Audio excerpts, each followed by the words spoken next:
Hello, buongiorno. ¿Cómo stai? How is everyone doing today on this beautiful Monday here in Dunmorach? What's going on, peeps? Oh, let me turn this damn phone down. Hold on, everybody. Oh, right. I got an alert. Sweet. How's everybody doing today? Oh, I'm feeling good today, you guys. Feeling good. Let's see. I think Cargos is still streaming. I don't want to. Atticus, what's going on, brother? It's going good, man. It's going good. Absolutely hyped today. Feeling great. Um, yeah, I'm feeling good, brother. How you doing? How you doing? How are you? Whoo, look at that. 8,000, almost 8,200 subscribers now, guys. Jesus. That is freaking awesome. Big Worm, Crimson 28. What's up, brother? The real Kyle. The real Kyle's here, not the fake one. Big Worm. Music Monster Man. What's up, sir? Zach D in the house. What's up, Zach D? I love you guys. I love you guys. Brup. Woot, I got to catch a stream while at home for once. Sup, Nicholas? How you doing, brother? Antonio Serb. Yo. Big Perm. Crimson 28. Yeah, baby. Alright, guys. How y'all doing today? Shit. Hell yeah, man. I'm great. Put up my first Classic WoW video yesterday. Almost 100 views. Atticus. Holy shit. That is awesome. Oh, hell yeah, dude. Hell yeah. Atticus, shoot me a link in Discord, brother, for the video. Hey, dude.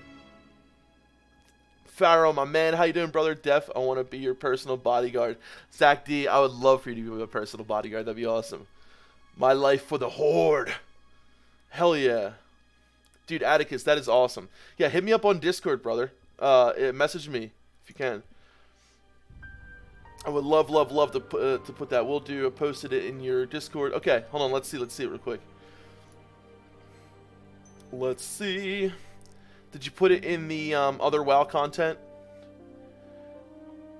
Is that where you put it? Yes. No, not there. Okay, hold on. Did you put it in general? Let's see. Yeah, just message. Okay, you put it in the other WoW content. Let's. Oh, wait. Did I miss it here? Hold on. I don't see it there. Other WoW content. Why don't I see it? Why don't I see it? April Fool's, boys. Blizzard announced the release date to be May 6th. Don't. Oh shit, we got Josh in the house. Countdown to Classic. What's going on, Josh? How you doing, brother? Yeah, Atticus, message me, send me a personal message on Discord, and link it to me if you can. I'm not seeing it for some reason. Big Phil, what's up, Josh? How you doing, brother? Great to see you here, guys. Guys, I got a good topic today, I hope, for you guys. Oh, there it is. There it is, guys. Please go check out this video when you guys have a sec. I would really like you guys to check this. It's Atticus and WoW Warrior speed leveling, weapon progression, talents, macros. Hell yeah, Atticus, dude. Oh, I love seeing new content creators making videos. Atticus, if you're cool with it, we could watch it on stream. Would you be down with that, or do you? I mean, I'm down to do that if you want. We can watch it on stream a little bit later during the stream if you want. Let me know. Let me know if you're down with that. Just checking it for a bit. Running to work. All right, Josh. Awesome. Yeah, guys. So today I thought we could talk about, what other topics. Yeah, Atticus. Okay, we'll do that. We'll do that, brother. Hell yeah.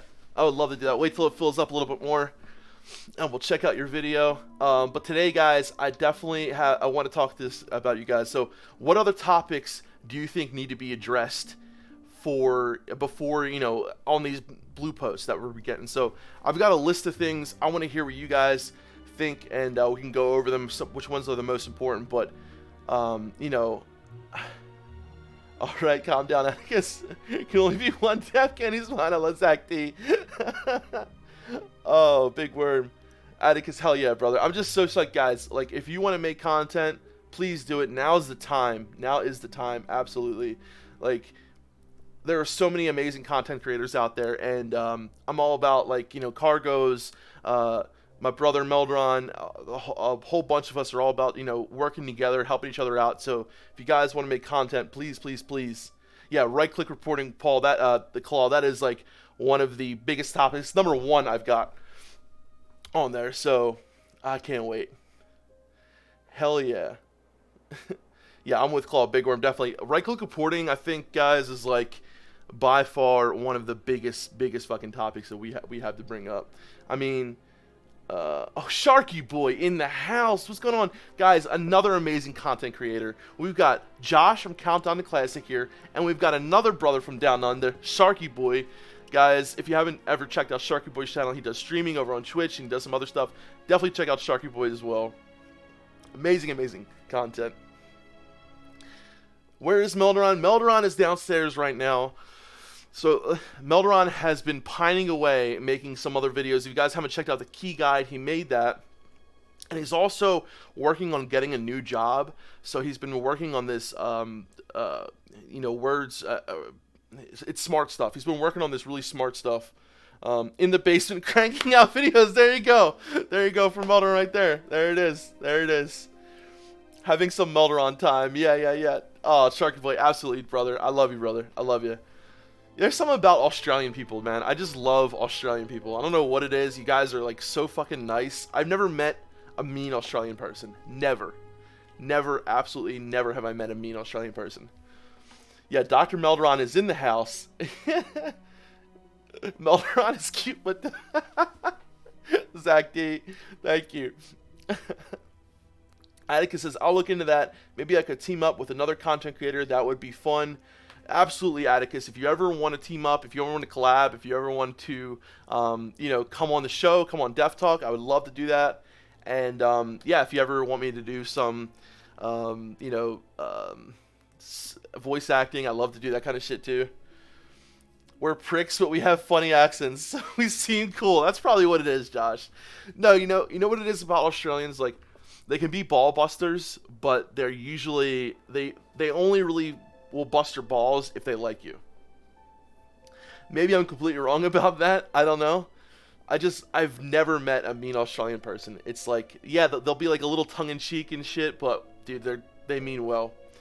Claw PhD said, watch the key guide last night. Super helpful. Bags and keys were my biggest concerns, and both covered in 1 week. Claw PhD, I love that, baby. I love that. Shark Boy says, oh yeah, if anyone needs voice actors for a classic project, I'm down. Oh, dude. There you go, right there. That's pretty spot on. Okay, cool. Hi, Def. Hi, Mel says, Moomwe. What's up, Moomwe? Alright, guys. So, what other topics need to be addressed in these blue posts before we get to classic? Before we get there, I've got a list of things I want to go over with you. So tell me what you guys are thinking. Oops, that is not what I wanted to put up. Okay. Let's see. Where is my notepad? That is not my notepad. Here it is. Okay. All right.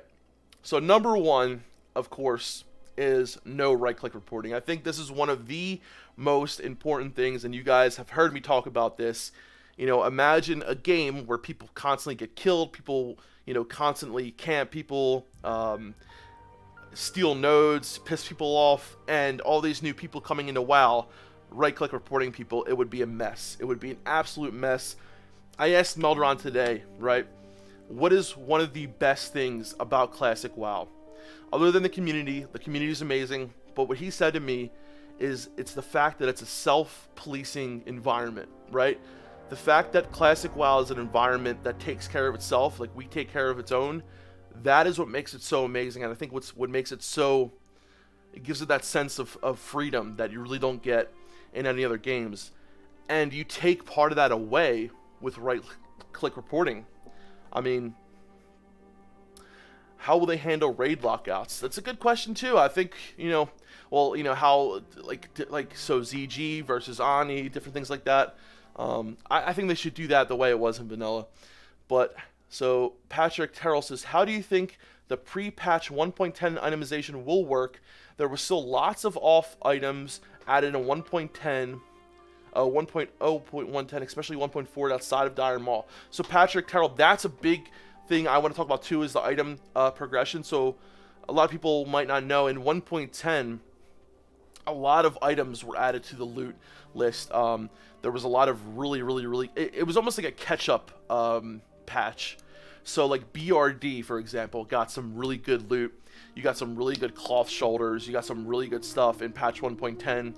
And I think, Patrick, so a big thing that I'm worried about too, or not worried about, but I'm really just curious about, what's going to happen, you know, when we do Molten Core and we get, say, your tier 2 pants off Ragnaros, right?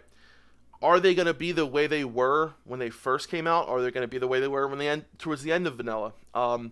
So I'm really wondering, like, what the item progression in that sense is going to be like come vanilla. I think they said with the whole 1.10 thing, that gear won't be available. A lot of that catch-up gear that was added won't be available until patch 1.10. But my question is, what about the item progression of the items that changed over the course of WoW before 1.10? I think that's in the same vein of what you were talking about. Crimson28 says, will there be a global LFG channel like before? So, that's a good point, Crimson28. And another thing is, there will be probably no world chat like there is on private servers. That was not a thing in vanilla. So, it's another good question. I'm going to add some of these to my list, guys. So we'll talk about channels. So, global channels and channels in general. That's a good one. I like that. Items won't change because of confusion. Taro, that's what I'm thinking, dude. I'm thinking that the items, like the tier 1 is going to be its 1.12 iteration of it, right? We're not going to see tier 1 change over the course of vanilla. That's what I'm thinking, at least. But think about that, right? There were a lot of items, like, you know, even Forging Steel, which is, it didn't change that much, but like say Tooth of Nar. Like, I was working on a priest pre-raid best in slot list, and I'm still wondering, like, how I have to work it out, because I'm not sure. So like items such as like Tooth of Nar, if it has the MP5 on it at launch, you know, then it's really good. I mean, it's still pretty much your pre-raid best in slot either way, but a lot of that gear, depending on if it has the stats it had later on in WoW, may or may not be your pre-raid best in slot. So I'm going with the assumption that they're going to have it the patch 1.12 version, but that's something that I think needs to be addressed, because a lot of it is just kind of guesswork, and I really would like to have that addressed before I put my pre-raid BIS list out there. So Ruben Deco in the house. What's up, brother? Nope's channels had a maximum of players being able to join, as far as I know. Oh yeah. Like a stock private server. Yes, Zohan. What's up, Zohan? How you doing, brother? Claw says, I wonder if current Blizzard Armory will be able to show vanilla characters. That's a good question. Zach D says, I'm stoked for Classic. I can't wait any longer. I feel like a crackhead. Zach D, I feel like a crackhead too, man. Is this the 5 o'clock free crack giveaway? Tyrone Bigums. Peacock, what's up, everybody? How you doing, brother? All right, Crimson28 says, 2 important things I'd like to see them discuss is not allowing people to make characters for each faction on a PvP server. Absolutely, Crimson. And allowing people to talk across server with battle tags. So that's actually, I think that's like number 4 or 5 on my list here, is making sure that on PvP servers, if you make a Horde character, you can have Alliance characters. That's the way it was back in the day. 1 faction, right, per server on a PvP server. And, you know, Battle.net integration is going to be in the game. Hopefully it's the older version, but, you know, right-click reporting is not the only thing you can do with right-clicking in the game nowadays. You can literally right-click someone in retail, hit add friend, and if that person accepts and they're on the opposite faction, you can actually speak to them cross-faction. So that's something I think is very important. We have to make sure is not in Classic WoW. So Crimson 28, absolutely, definitely important things right there. VX Cosmos says, Defcamp and Melderon, during BlizzCon, they did talk about some of this. Yes, they did. Reporting, adding, BNet, and Brian Birmingham said they are having some internal talks about it, but we need an update about it short. Actually, VX Cosmos, so some of these things on this list, and I have this at the end of it, some of these things have been hinted and talked about, and they said things like, we want the real authentic feel of Classic WoW. But the truth of the fact is, right, we still haven't gotten anything concrete yet, like we have with the last couple blue posts about, the loot change and dungeons, about, loot trade, about the spell batching, about AV. I think we need concrete answers on things like this. Another thing, of course, for me is going to be, sharding. I think they should talk about sharding, even if they're sticking to their guns. Jedi must have the deepest commitment. Oh. The most serious mind. Oh shit. The real Kyle. Okay, my alerts are working. That's good. If you saw my face there, I was a little surprised because I haven't had the alerts working in a while. So the real Kyle, with $1.99, you get a hell yeah, brother. He says, let's get some donations rolling, boys. Hashtag classic hype. Thank you, the real Kyle. I appreciate it, dude. Thank you very much. Yeah, I got the alerts working. I was spending a little bit of time. If you guys know me by now, I am horrible when it comes to technology. I'm learning. I'm like a 90-year-old woman when it comes to technology. I know how to play WoW. I know how to keybind and grind, and that's about it. When it comes to technology and computers, I am horrible. I think I burned out a little too many brain cells over the years, but thank you, the real Kyle. You are the real deal, brother. Thank you so much.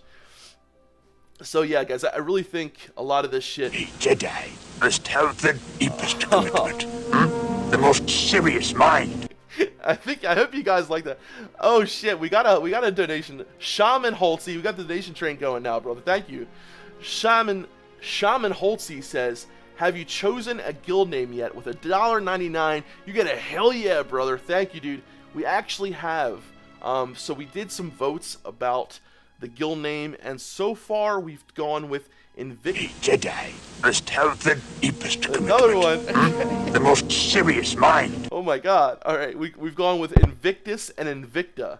So I know it's no points for originality, but Invictus and Invicta so far are the guild names that we've got. We've got a $10 donation from Blaine TX. You get a hell yeah, brother, with the Yoda hype. Yoda hype for real, baby. Thank you, Blaine TX, dude. So do you like that alert? I think it's pretty cool. Blaine, you are a legend, brother. You are a freaking legend. Thank you so much, Blaine. Oh, dude, I feel good. We got the donations working. We got the alerts working. I feel a lot better about that. Nicholas Sovenrek, let's spam the super chat with the $15 donation. Oh my god, guys. Nicholas. Jesus, guys, thank you so much. $15. You guys are freaking ridiculous, you know that? Oh my Jedi god. Must have There the it goes. deepest commitment. The most serious mind. The most serious mind. I freaking love you. Dude, Nicholas, thank you guys. Oh my god. You guys are like making me blush. Okay. The Dono wars have begun, says Blaine TX. Alright. Jesus, here comes the attention Olympics. Are you drunk? Jacob, no, I'm not drunk. I am high on life. I actually am in recovery, so I do not drink, I don't imbibe, I don't smoke weed, I don't do any of that shit. All I do is I have my nicotine through my vape, and I get high on Classic WoW, brother. That's it. Will the World Defense chat be coming back? I hope so, Death Scythe. I really do. Guys, again, thank you for the friggin' donations. Holy shit. I'm really glad I got the alert box working. I'm really glad about that. So the World Defense thing is like something that I'm really looking forward to. I know a couple of people who literally join groups to do local defense groups or raids, whatever you want to call it. They will literally go around looking for towns that are being like raided by the Alliance, and we'll go there and kill them, and I fucking love that, and I hope we get that. Oh my god, Defcamp. You're hit as fuck. Good for you, Defcamp. Thank you, Zach D. Thank you. Abso-friggin-lutely. Abso-friggin-lutely, Nicholas. So Moo Mua says, get high on classic plus weed plus beer. It's perfect life, bro. Yeah, whatever floats your boat, man. You know, I'm not gonna lie. I did my fair share of imbibing back in my day, so I will not judge anyone who, especially weed, man. Like my outlook on weed is, it is way less dangerous than alcohol. I think if you want to smoke pot, dude, go ahead. You're not hurting nobody. I think it's ridiculous that it's fucking illegal. But yeah, that's a little off topic, so we need a blue post about that too, right? Smoking water pipe ain't too bad, says VX Cosmos. Whoa.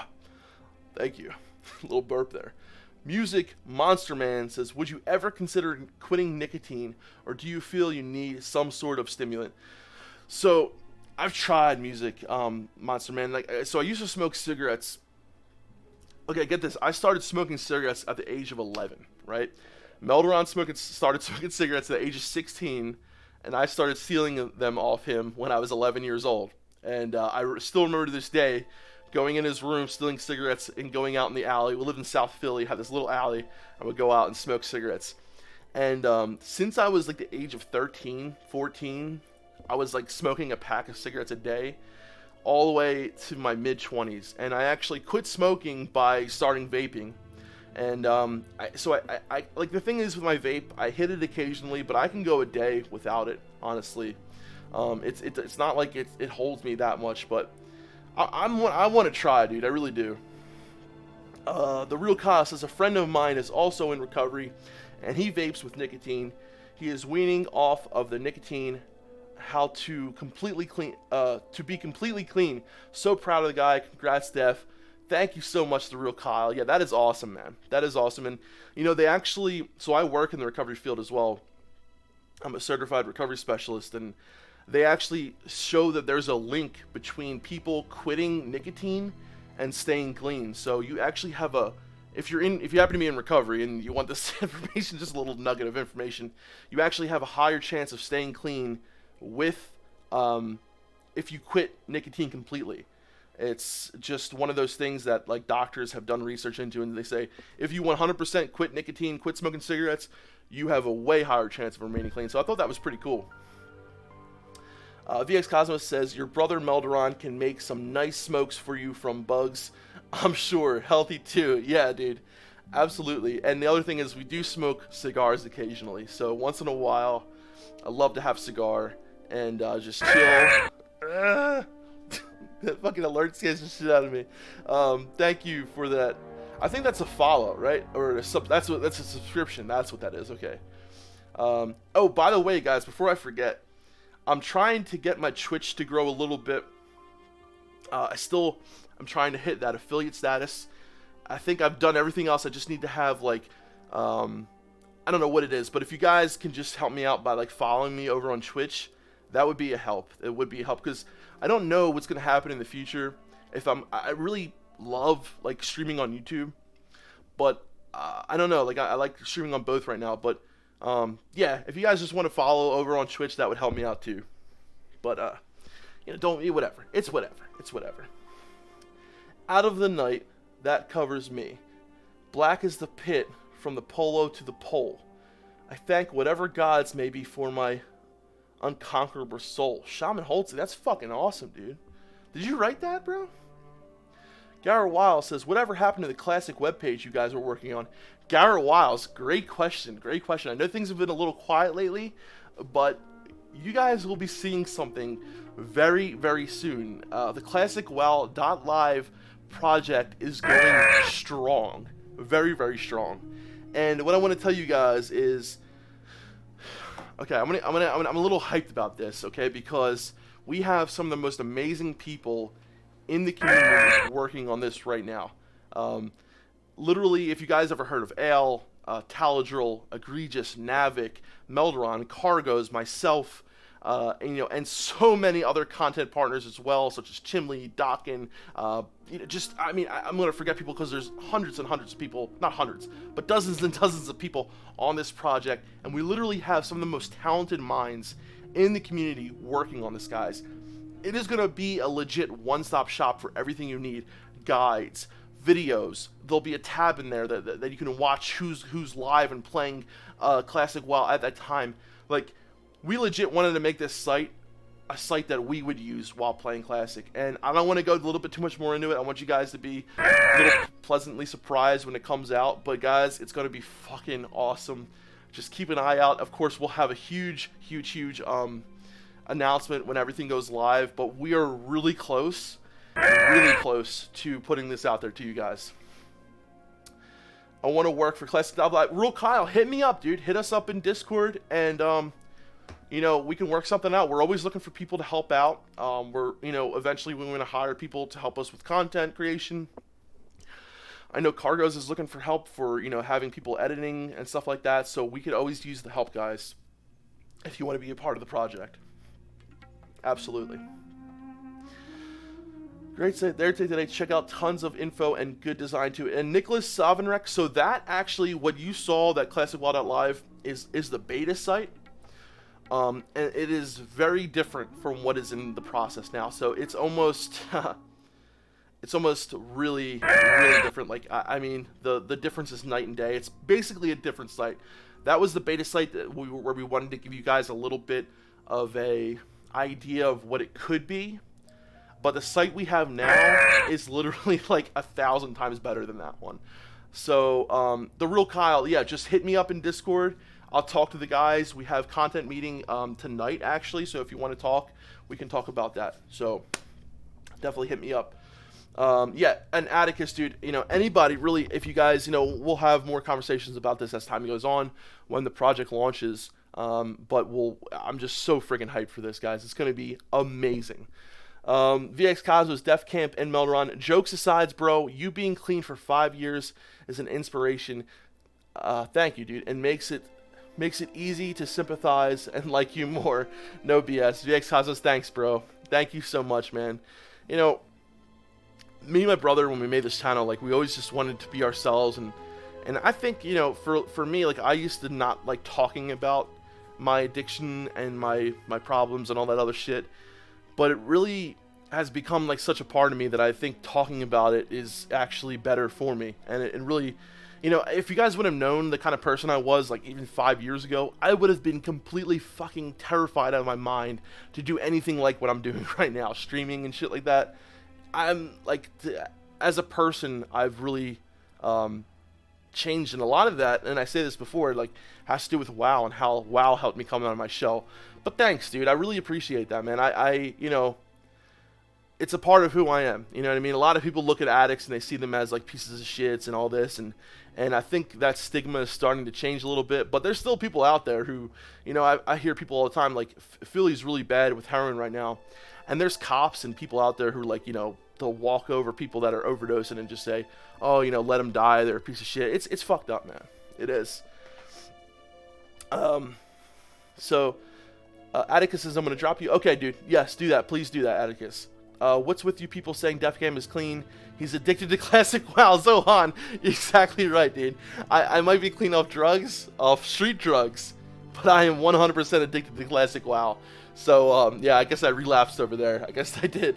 Zen3K says, global chat is an issue. Private servers have it. Vanilla did not. Instead of Barons or org, local chat was that instead. Should have global chat world on every private server. Yeah. Zen3K, I definitely do not want global chat in my Classic WoW. And you know what's really cool about not having that? It'll make Barons chat better. It'll make trade chat better. It'll make general chat better by not having world chat. Because I hate the fact that, like, on private servers, you need to post everything in world chat because otherwise people won't fucking see it. Like, people don't use trade chat. People just use world chat. And I think it's kind of stupid. I don't know why so many private servers did that. I don't know what their whole idea behind that was. But I think it's a pretty big detriment to the feel of Classic WoW, in my opinion. I think it's I love going into a certain zone and seeing that zone like popping off. And with world chat you really don't get that. So So I mean, world chat is cool. It is cool. Like, don't get me wrong. Like, it is cool to be able to talk to everyone and like put everything on there. You can look for your group, and it is good for looking for a group. Like, if you're trying to find a group, it makes it a lot easier. But the game is not about being easy, right? Classic WoW is not about quality of life. It's not about making things easier. It's about being rewarded for things that are hard. So I personally would not like to see global chat in Classic. I mean, it's just my opinion. Just my opinion. But I personally would like to see it the way it was. I want to see general chat. I want to see trade chat. You know, people are going to be looking for a group in trade chat. If you want to start a dungeon group, the best thing to do would be to start it in a city and then everyone go from there. Or in the zone that you're in. Say you're in Ashenvale, right? And you want to find a group for Black Fathom Deeps.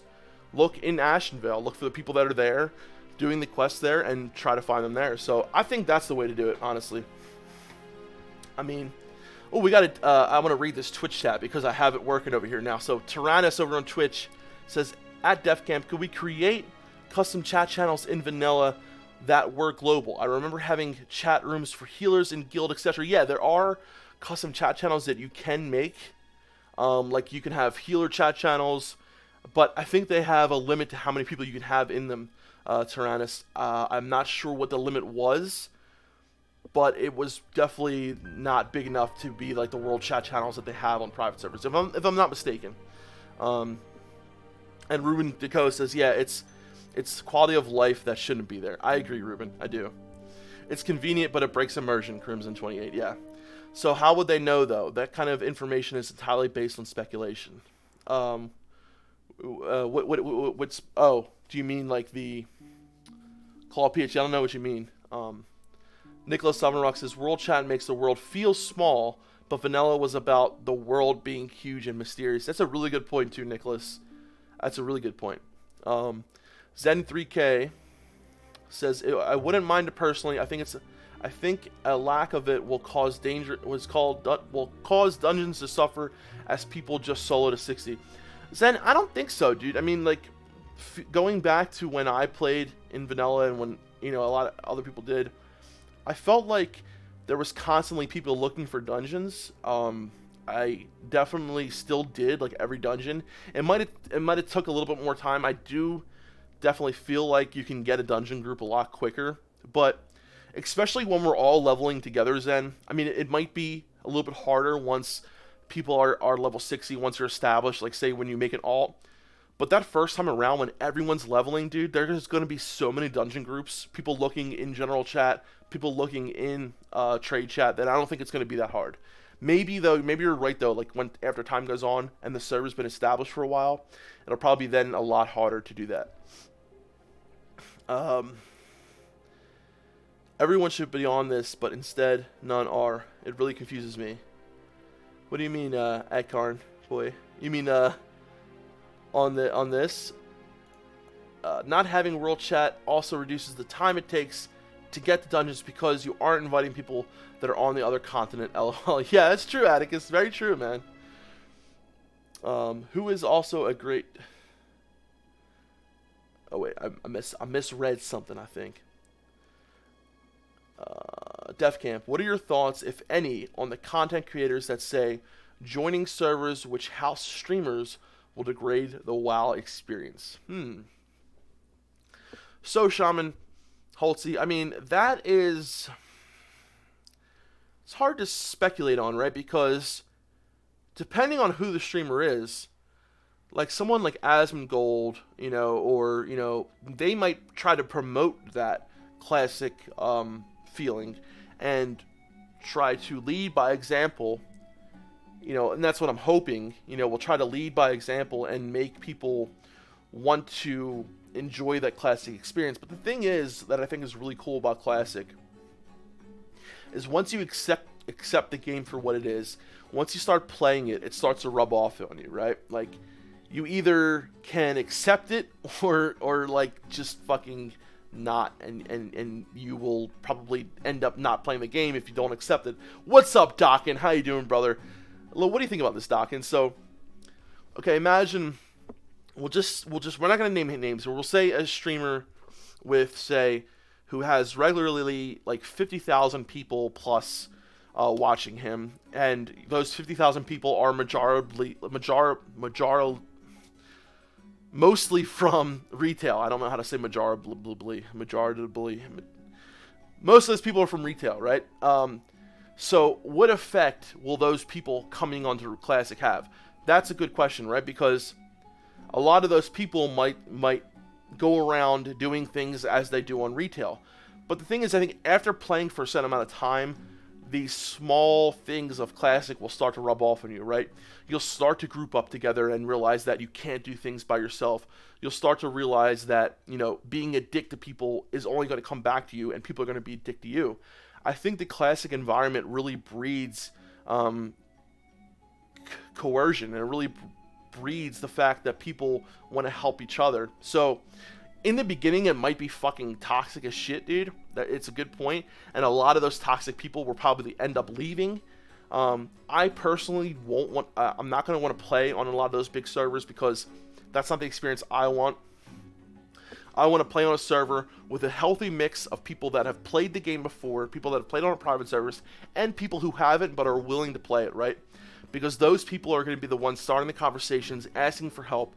I'm going to be the person who's going to be offering the help, maybe, giving them advice, because that's what Classic's all about, I think. You need people that are new to the game as well. I think it's healthy to have new people in the game. If not, it would be a little bit stagnant. Everyone would know, and I think it's good to be able to help people, show people what to do. I love that part of Classic WoW. And for the most part, even if people have played it, it's been so fucking long since they have. So, I don't know, man. I love the idea of new people coming into the game, but I understand what you mean about people following a streamer, being toxic, that kind of thing, to maybe fuck with the streamer or mess around and try to, hinder their experience. What do you guys think about all that shit? Alright.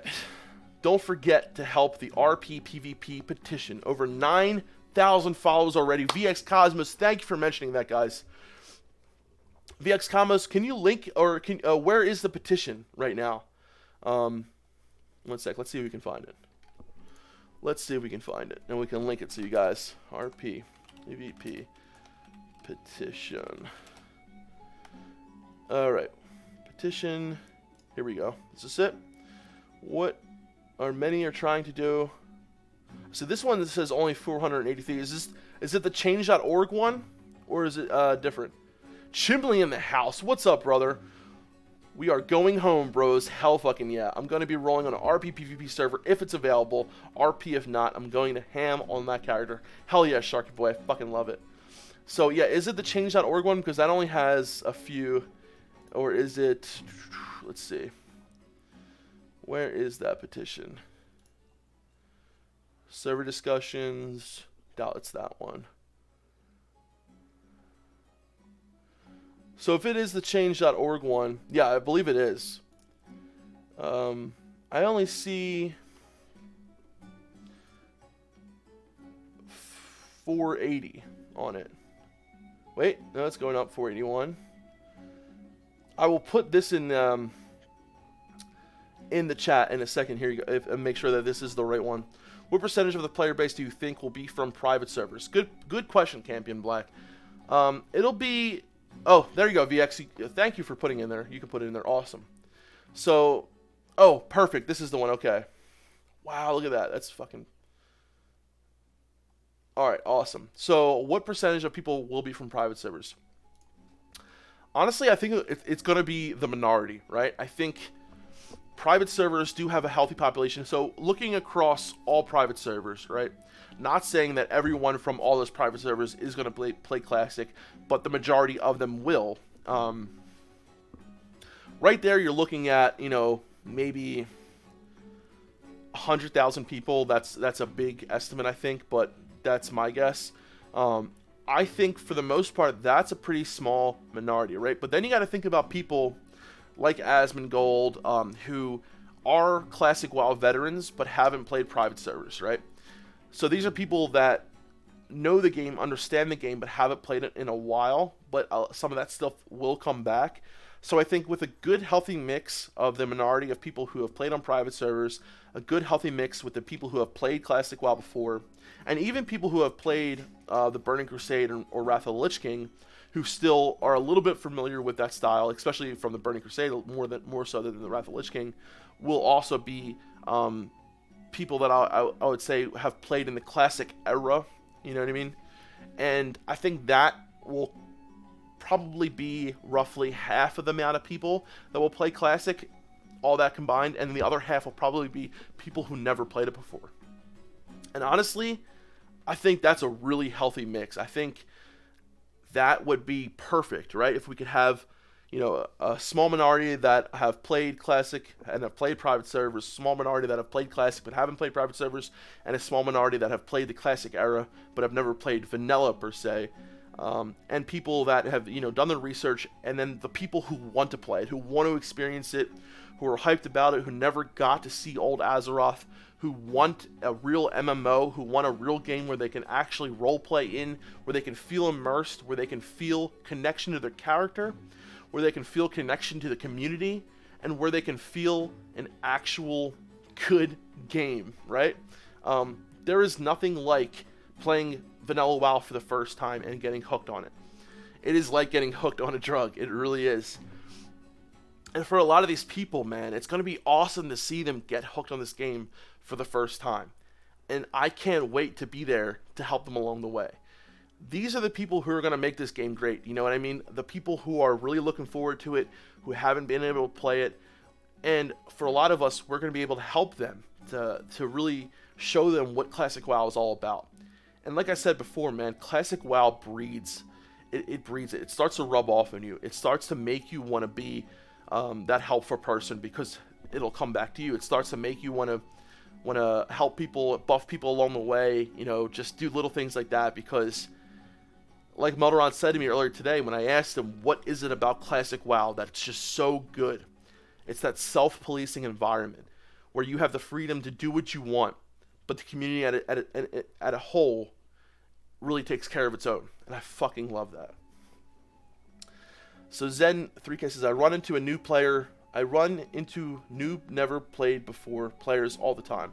Absolutely, dude. I think there's going to be a lot of people coming into Classic who have never played it before. VX Cosmos said, Defcamp already passed the first goal of 500 out of 500 signed, and the link to the video stream, brother. Awesome, dude. Awesome. Classic WoW veteran Asmongold played vanilla for all of 30. Yeah, that's true, Crimson 28. But he did play it a little bit, and he did play the Burning Crusade for a good amount of time. So he experienced the Classic era a little bit, you know what I mean? But he definitely hasn't done that much into it, which is okay. That's nothing wrong with that. Good evening, Necro George. How the hell you doing, brother? Great to see you here. Okay, you sent me the link in okay, awesome. Let's go ahead and link that.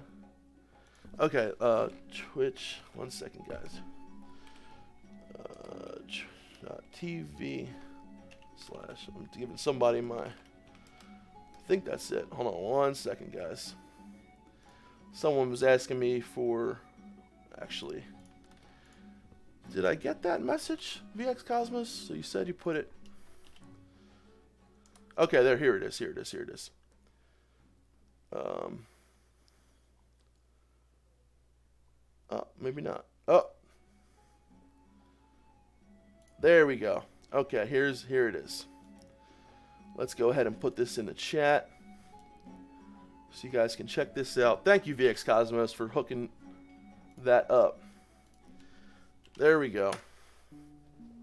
And I'm sorry, guys, if you guys send me a Discord message and I don't get to it, I'm sorry. Sometimes I need to catch up on some of the messages. So, unlike BFA, Classic WoW forces you to get better. Crimson 28, great fucking point.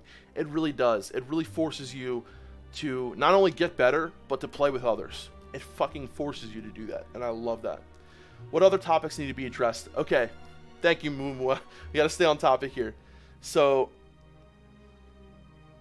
I'm not sure if I would go Shaman or Warrior. Always main Shaman through all the years and miss the old vanilla WoW Shaman. But Warriors are awesome. Two great and are great for dual landing. Absolutely. So, okay, real quick, guys, I'm going to go over the other topics that I wrote down.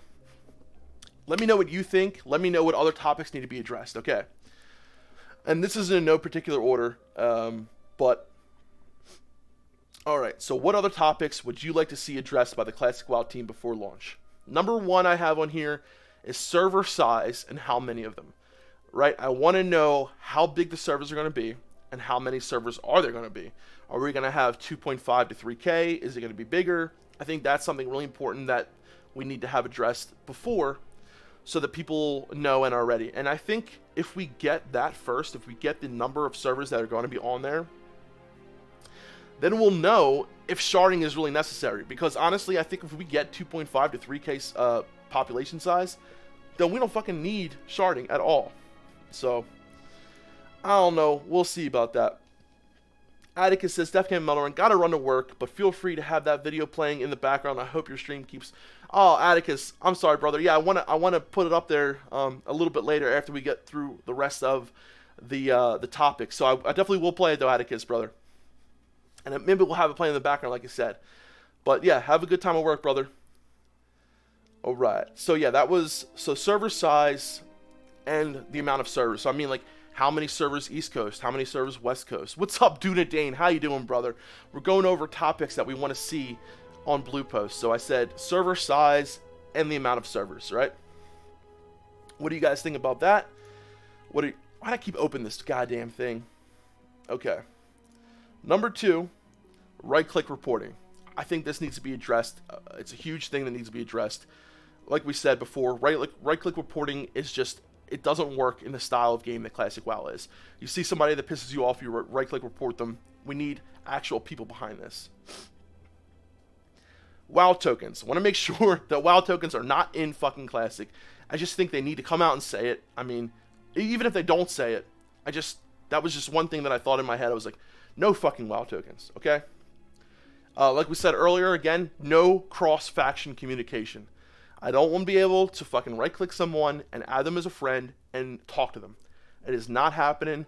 And with that, with no cross-faction communication, comes no PvP servers that you can have Horde and Alliance on. So, right, one faction per PvP server. Okay.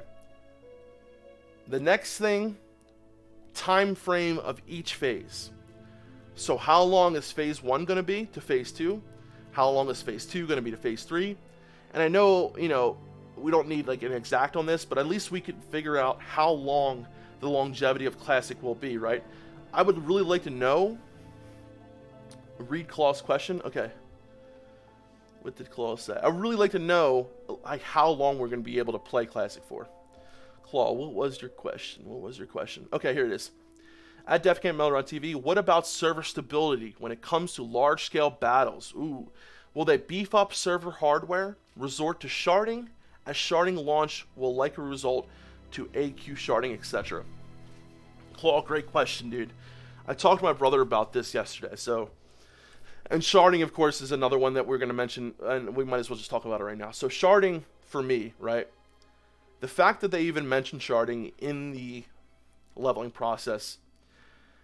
I think is a problem right there, because if sharding is allowed to be put in the leveling process, I think they may resort to it, like Claw here said, to other things like the AQ event. So imagine if the AQ event back in the day was sharded. It wouldn't be what everyone remembers that it is today. Yeah, it was crazy. Yeah, it was a mess, but it was also one of the most memorable moments of Classic WoW. To me, sharding the AQ event is like sharding the leveling experience. You know, one of the most memorable things to me when I start a new server, or when I played back in the day, or when I wasn't there for the launch of Vanilla, but I was there for the launch of TBC, was that launch experience. Yeah, it was a clusterfuck. Yeah, the servers crashed. Yeah, people were killing each other like crazy. But it was one of the most memorable moments I had in WoW. These large-scale battles that Claw talked about. The large-scale battles that happened in Classic WoW for me were some of the most memorable experiences. If you guys were here for the one time where I talked about that Braveheart moment that I had when I was on my Alliance Rogue, when we raided Orgrimmar, and there was like 3-4 raids outside of Orgrimmar waiting for us, and the server was fucking horrible. It crashed. It came back on. We were all there, and it was just still one of the most amazing moments of my life. If that is sharded, that would really, really, really, really, really take away from the classic WoW experience. So, Claw, great point, dude. I think sharding, guys, is something that we have to work on really hard. Sharding and right-click reporting could be a huge detriment, and I think we need to push this, especially when we figure out a server size. It'll be huge, huge, huge, huge to talk about that. Meanwhile, Voldemort private servers has 100 versus 100 battle, easy, no lag. Yeah, dude, it can be done, especially with the new hardware and technology that they have now. There's no reason why they should have to resort to sharding, in my opinion, as long as servers are, you know, a decent enough size. Oh, and a final big one for me is cross-realm PvP. Absolutely need clarification on that one. Dunedin, thank you. Yes, you sharded in your pants. I know I sharded in my pants too. Yeah, definitely no cross-server PvP. Absolutely. Absolutely. And, you know, that goes with, for me, I mean, there's just so many things that I think need to be addressed that I just wish they would start out with some of the big ones, like, you know, server size. I think that's a huge one that needs to be talked about very soon. What's up, Boofcon? Boofcon, how you doing, brother? Peter Sean says, I'd rather have dynamic spawns for the first days. I'd rather have nothing, Peter Sean, honestly. I'd rather have it just like it was back in the day, brother. Alright, it's like 7:30 for me. I gotta go. Have a good one. Alright, Sharky boy, take it easy, brother. Have a good one, my man. Love you, brother. So I play Taran WoW. I play Tari WoW. Used to play Panda Shun and Panda WoW. Beef up your servers, Ion and hey, brother. No, none of that shit. No sharding, please. Yeah. Dude, I hope we get some juicy news too, Necro. I really do. Vanilla had cross-server PvP. You guys had groups of servers you could be grouped with. No, that didn't happen until BC, if I'm right. Battleground, battle groups was BC, right? Battle group. When did battle groups come out? Pretty sure it was BC. Or the very end of vanilla. I'm talking like pre-patch for BC. Back to fix overlay. We need to be offering alternatives, though, not just hostage negotiation demands. Yeah, Claw, absolutely, dude. No, it's not like, I don't think we need, you know, to have it like that, but I think we need to address it and make sure that that they know it is an issue. I mean, we've had a pretty good rapport with them so far. So battle groups was 1.12, says Dunedin, yeah. But it was, well, was it late? It was basically like pre-patch, right? Because I remember it being like very short in vanilla if it was. Battle groups. And I think battle groups is, yeah, I think battle groups is, for me, I know it was at the end of vanilla, but it's very anti-vanilla in my eyes. Like, I feel like going into a battleground and seeing people that you've seen from that server is fucking huge. That's a good thing, though, dude. I mean, it's a good point that we need some kind of clarification on that as well. Because if the servers are 2.5 to 3K, right, server population size, will they try to say that that's not big enough, that they need to have cross-server battlegrounds? I don't know. I don't know, man. Yeah, I don't want to play with strangers either. I mean, this is my opinion. Dawkins says, I think battle groups will be the right way. Really, Dawkins? Okay. If they end up with, say, 3 servers, could cross-server PvP really be a problem? I don't know. I mean, like, honestly, Zen, I really enjoyed playing on Battlegrounds with people in my server. I mean, listen, guys. I don't think it's right or wrong either way. I honestly think that either way, as long as it's either one of the two, I honestly feel much better about playing with one server for battle groups. Stay and help you, I will. What the fuck was that? I think I was that notification. I don't even know what that was. Stay and help you, I will. Dude, I don't even know the alerts that I made. But, oh, hello from Cargos' stream. Wait, what was that? What just happened? You should be able to queue for same or crossover. Yeah, dude, I mean, look, okay, this is how I feel about crossover. I feel like crossover BGs, so battle groups, it definitely makes the queuing better, right? It makes it so that you can queue quicker. You don't have to... Oh, he hosted me. That's what that was. Holy shit. Okay. Wait a minute. Oh, thank you, Cargos, brother. My man. I think I see it now. Okay. Thank you, brother. Cargos, my friend. My brother from another mother. Holla. What's up, everybody? How the hell you doing? Hi there, Defcamp. Oh, so Beaver in the house. I think the two biggest issues that we're going to fight for are the 1.5 AV and no sharding. Sharding is the only deal breaker for me. So Beaver, okay, so what is your field? Cargo's raid. Holy shit. Oh my god, now I see it. God damn. 82 people. Okay, so everyone welcome over on the Twitch. I've literally never had more than like 3 people on my Twitch. So now I have to make sure that I read the Twitch chat as well, and I have it up. So thank God I do. What's up, everybody? We're talking, what are the other topics that you think need to be addressed in the blue post by the devs, by the Classic WoW devs. Right now we're talking about Twitch squad in the house, guys. I appreciate it so much. My brother from another mother, Cargos. I love you, brother. Alright, so we're talking right now about cross-server BGs. How do you guys feel about cross-server BGs in Classic WoW? They were brought into vanilla in patch 1.12, so technically they are part of vanilla, but I feel like the actual vanilla feel is to have single-server BGs. And that's just my opinion. But I don't know, man. Like, I understand the queue time is going to be fucked. If we don't do that, it's going to be really bad. Especially if this... It's not going to be that bad. I mean, I'm looking for servers hopefully be like 2.5, 3K. So, I mean, we'll see, baby. We'll see. Venomo says, massive support to Defcamp and Melderon. Big props to you guys covering classic footage and keeping the love vibrating and hype on point till classic. Thank you, Venom, yo. Thank you, brother. Thank you. Sabir says, I can live with crossover BGs, but I would prefer that they do not have them. It is not a deal breaker for me. And I think that's what I feel about it too, honestly, Sabir. It's not a deal breaker for me. I personally would really like to thank you guys for the follows. I think that, yeah, that's the follows. Thank you guys for the follows over at Twitch and the subscriptions. Thank you guys. I did not raid AQ or Max. I am very hyped for them, Vlag. I have never been inside Encourage 40 man. I have been inside Nax, of course, in Wrath of the Lich King. The only raids I did in the Burning Crusade, I'm sorry. The only raids I did in Vanilla was Molten Core. I did a little bit of BWL, not much. And this is actually back in the day. So I did ZG on private servers and in Vanilla, and I did AQ20 on private servers. But back in the day, I only got into Molten Core, and I did a little bit of ZG, and I did one boss in BWL. And I did a lot of PvP. That was pretty much what I did on my rogue. I didn't really start raiding hardcore until the Burning Crusade.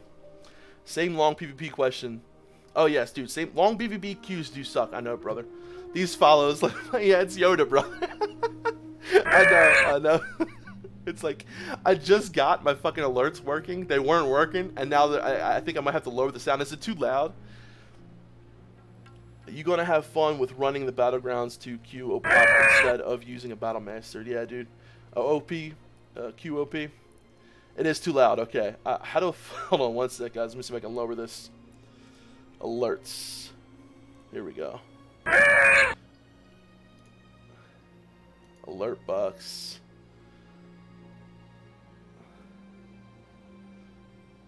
All right. Should be lower. I hope so.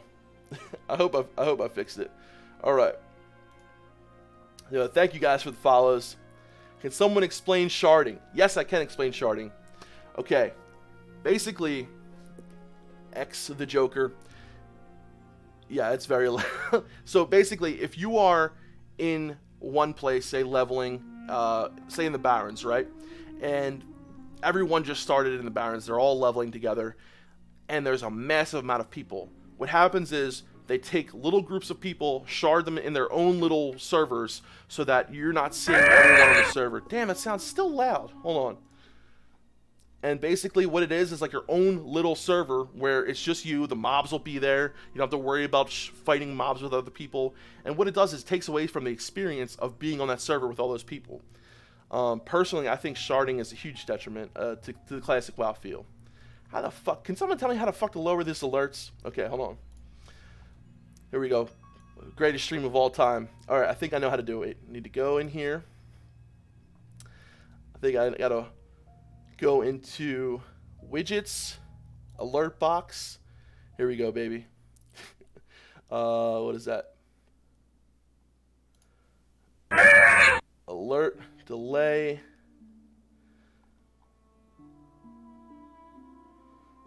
Where the hell is the sound? Oh, general settings. Here we go. Sound volume. Okay, there we go. Much better. Much better. Sorry about that, guys. Jesus. Alright.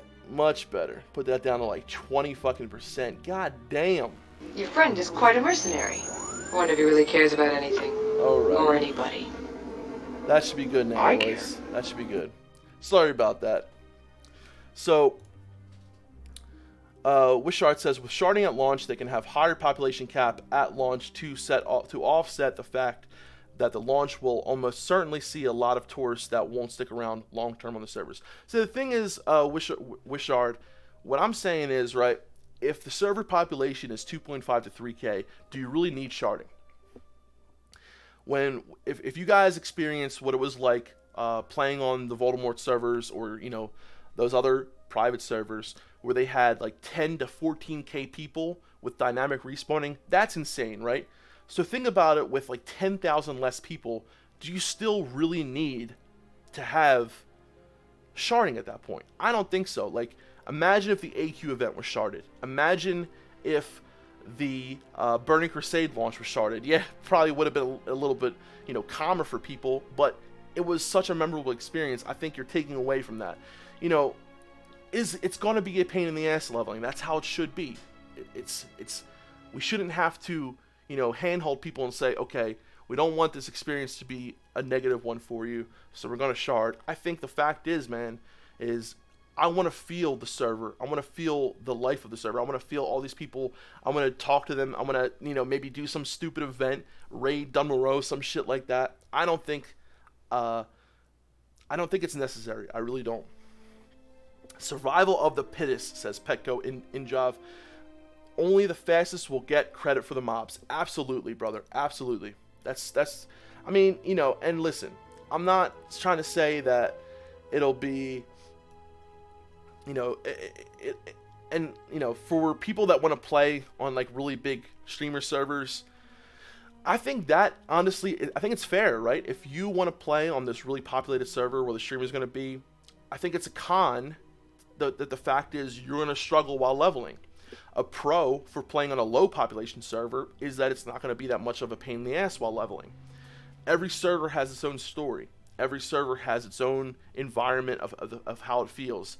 And guess what, man? The people who want to power level and level really fast, they'll get ahead of the pack. And once they get ahead of the pack, it'll be fine. And the people that are in the pack, yeah, it'll be a little crazy at first. It'll be a little messy. But once you get out of the starting zones, it'll be okay. It's not going to be that bad. I really don't think we need sharding. I think this is something that, you know, if we allow sharding, then what's going to happen at the AQ event? Are they going to put sharding back in there? What the fuck's the AQ event going to feel like with sharding? So then you would have to shard the Barons. Yeah, so my advice is to play Night Elf. No one likes the Night Elf starting zone. Good point. Very good point. Tarans will be the first to Barons. Yeah, that's the other thing, Sloopies, is like Taran. It's still fucking loud, dude. Taran is definitely the lowest played on the Horde, and they definitely get a head start because Mulgore is way less populated than the Barons. Jumping people in shards and World PvP. Good afternoon, Outbreak. How you doing, brother? Don't forget, no AoE looting. Oh, dude, I'm putting that on the list. Hell yes. Hell yes. No AoE looting for you. So for those of you guys, I keep on opening that fucking thing. For those of you guys who just joined, we're talking about all the different things we would like to see in blue posts and things that will be addressed before Classic WoW. So no no auto group loot, right? Because auto loot wasn't there, it was just shift click. And there's going to be auto loot. They already had it in the demo. I guarantee there's going to be auto, but no group loot. And I think it wasn't in the demo, so thanks for the info. Did not know that's going to be fun either way. Okay, so listen, guys. These are some of the things that we have for the blue post. So we went over server size and how many servers, right? So I think we should, get a notification on how many servers there are going to be and what the server size is going to be. Right-click reporting. Talk about in-game shop and WoW tokens. No cross-faction communication and no multiple factions on PvP servers. Time frame of each phase. So what's the longevity of Classic going to be like? How long are we talking? Is it going to be, sped up? Is it going to be the original length of how Classic was? I think it should be the original length. Addressing some of the animations and some other things that were in the demo. Battleground releases, itemization at launch, no multiple factions on PvP. We said that. What effect will some of these... So this is another one I'm thinking about, guys. What effect will the 7.5 core have on Classic? So we talked about other things, right, that the 7.35 core brought to Classic, such as raid frames, such as the mailbox being different. The mailbox is how it is on retail. What other things are going to be different because of the 7.3.5 core? I think we should get a little update on that. Is there going to be a beta? So that's another one. And when the fuck is the launch? When are we going to get it? Poor Yoda. Not trying to be mean, but the follow sound. Dude, I'm trying to fucking lower it. Hold on. Thank you for subscribing. Star-Lord in the house. Oh. Alright. Let me try this one more time and try to... I might fucking just disable the subscribe sound or the follow sound. Let's see here. All right. See, the issue is the... Okay, here we go. I fucking have no idea what I'm doing when it comes to streaming. Alright, there we go. Sound. It's so fucking loud. Oh my god, it is so fucking loud and annoying. Alright. Dude, they changed everything on fucking OBS. And I have no idea. Oh, okay. Dude, fuck it. I'm just taking it off right now. Alright. That'll fix it. Now that should fix it. Okay. That should be the last one we get of that. Alright. Fucking killing me, dude. Can you imagine that people got banned for raiding a major city that's just mad? What if that SJW mentality spills over to Classic? Yeah. End his suffering. Yo, we ended Yoda's suffering. Dude, Yoda was fucking dying, man. We fucking killed him. Yeah, thank you for subscribing. So, at least I can still read it from Streamlabs, so I'll know if anyone subscribes. So, I'll just go, instead of Yoda. How about that? Dude, twinking. So, I don't... What the fuck? Dude, are you kidding me? Are you fucking kidding me? Hold on. Did you guys hear that, or was it just me? Did you guys hear that? Wait. What the fuck, dude? Okay. Oh my god. Dude, I'm gonna kill Yoda. Hold on. Okay, you guys heard it too. What the actual fuck? Widgets, right? I'm going to widgets, alert box, right? Okay. And how the fuck do I disable? Okay. Alert box. Can someone fucking help me with this shit? Because I am retarded when it comes to technology. Okay. There we go. Okay. General settings, right? Donations. Subscribers. Disabled. Okay. Members. See, it doesn't say anything here about fucking follows. That's the issue. Okay. Oh, I think I know why. One second, guys. Let's see here. Take this. All right. That should be good now, I think. That should be it. We should be good. We should be good. All 4 will do the trick. Yeah, it would. Yoda is possessed. How to disable it. Yeah, I think he's dead, dude. I think we killed him. I fucking hope so. See, the thing is, I never had, like, anyone fucking watch me on Twitch before, and the Twitch follow thing doesn't fucking show up on my widget, so I have no idea if it's actually disabled or not. I disabled it for subscribing on YouTube, but it doesn't give me a fucking option. I just literally am retarded when it comes to this shit. Okay. Alright, so let's get back to the conversation. So, is there anything else that you guys think that should be brought up for the blue posts? I think the main thing for me is right-click reporting, server size, how many, cross-faction communication, and, I mean, honestly, another thing that I really didn't fucking like in the demo was a lot of the graphics. The wanding animation was way off. I mean, that's minimal shit. That's just me being picky, I think. So what about AoE loot? Like when Mage farms, he needs to click every mob. Yeah, that wasn't in the demo, Giacomo, so I'm pretty sure it wouldn't be in the actual game itself. I doubt it. You fucking kidding me, dude? Are you fucking kidding me? I think I just give up at this point. I honestly think I just fucking give up. Oh my god, dude. There's nothing I know. I don't know what to do. I don't know what to do. I have no fucking idea. Check your Discord again, bro. We wrote the issues left to address. Oh, shit. Alright, cool. Hell yeah. So I want to watch that video that Atticus made as well, guys. If you guys are down to watch that, I would really like to watch that. Okay, so...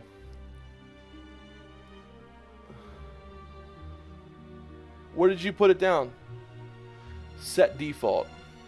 Okay. I can't kill Yoda, bro. He's fucking stuck. Alright, so...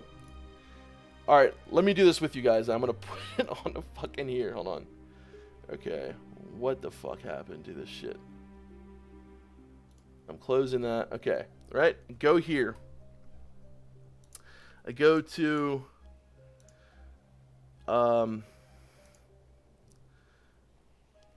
go to widgets, right? Alert box. Donations. How do I just turn the whole thing off? General settings. Right click, report Yoda. Like there's no thing that just says disable the alert box, is there?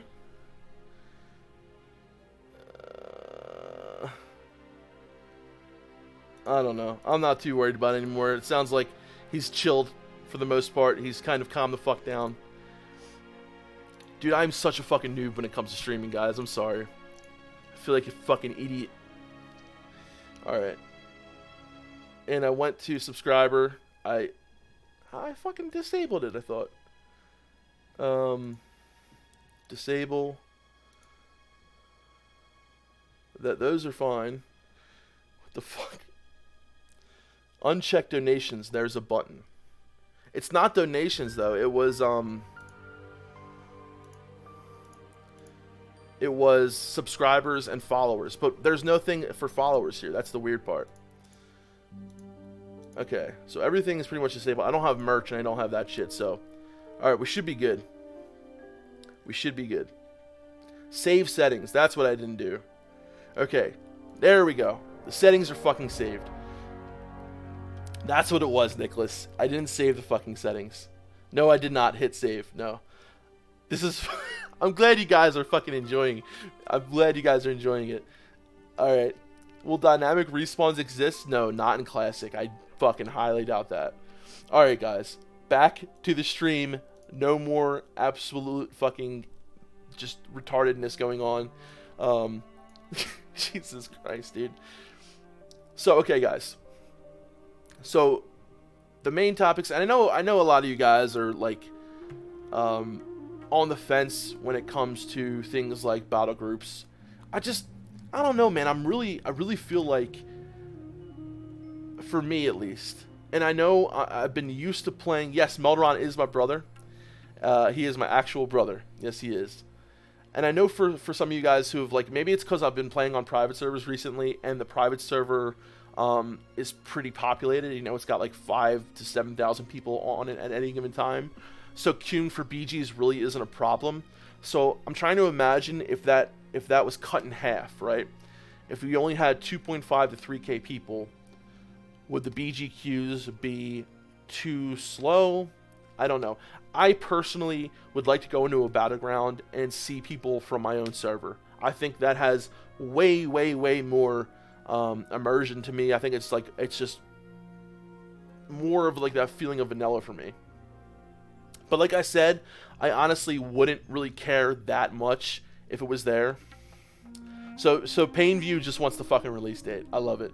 No more Yoda, Giacomo. Giacomo, Yoda will be back, but he'll be a lot smaller and less loud next time. Classic baby, says Clutch C4. Abso-fucking-lutely. Sabi versus BG time would not be terrible with a good population and a good ratio for Horde to Alliance. Alright guys, what we're going to do right now, we're going to watch Atticus's video. So I want to check it out. And let's check it out and see what you guys think. So Atticus made a video, and Atticus was in the chat earlier. I wanted to watch it while he was here, but he had to go to work. He made a video about a warrior speed leveling, weapon progression, talents, macros, add-ons. Hell yeah, we're going to fucking check it out. All right, cool. And I want you guys to head over there, too, if you want to give him a like and support him. He's a new content creator. And real quick, guys, anytime, and if any of you guys plan on making content and you want to, collab, or you just need help, feel free to reach out to Defcamp. I'm sorry, to Melderon or me. I'm Defcamp. I'm a fucking retard sometimes. So yeah, feel free to reach out to us. And like people like Cargos, anyone really in the YouTube community is absolutely would be happy to help out with this kind of stuff. So let's go ahead and give it a watch real quick. Anyone really in the that's me talking. All right, here we go.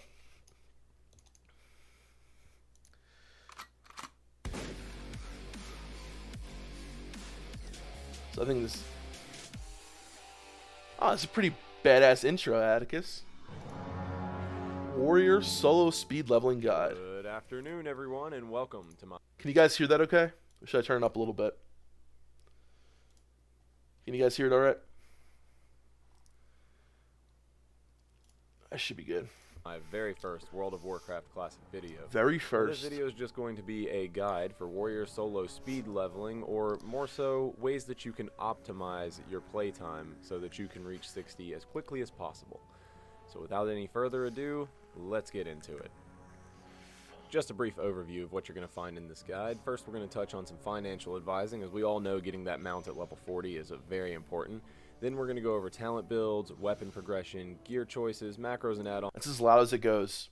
So, hope you can hear it. A few miscellaneous things here and there. Now, this might be review for some people. If that's the case, I've got the timestamps linked down in the description. Just take a look at those and jump to wherever you need to go. Professions and bags. First aid, skinning, mining.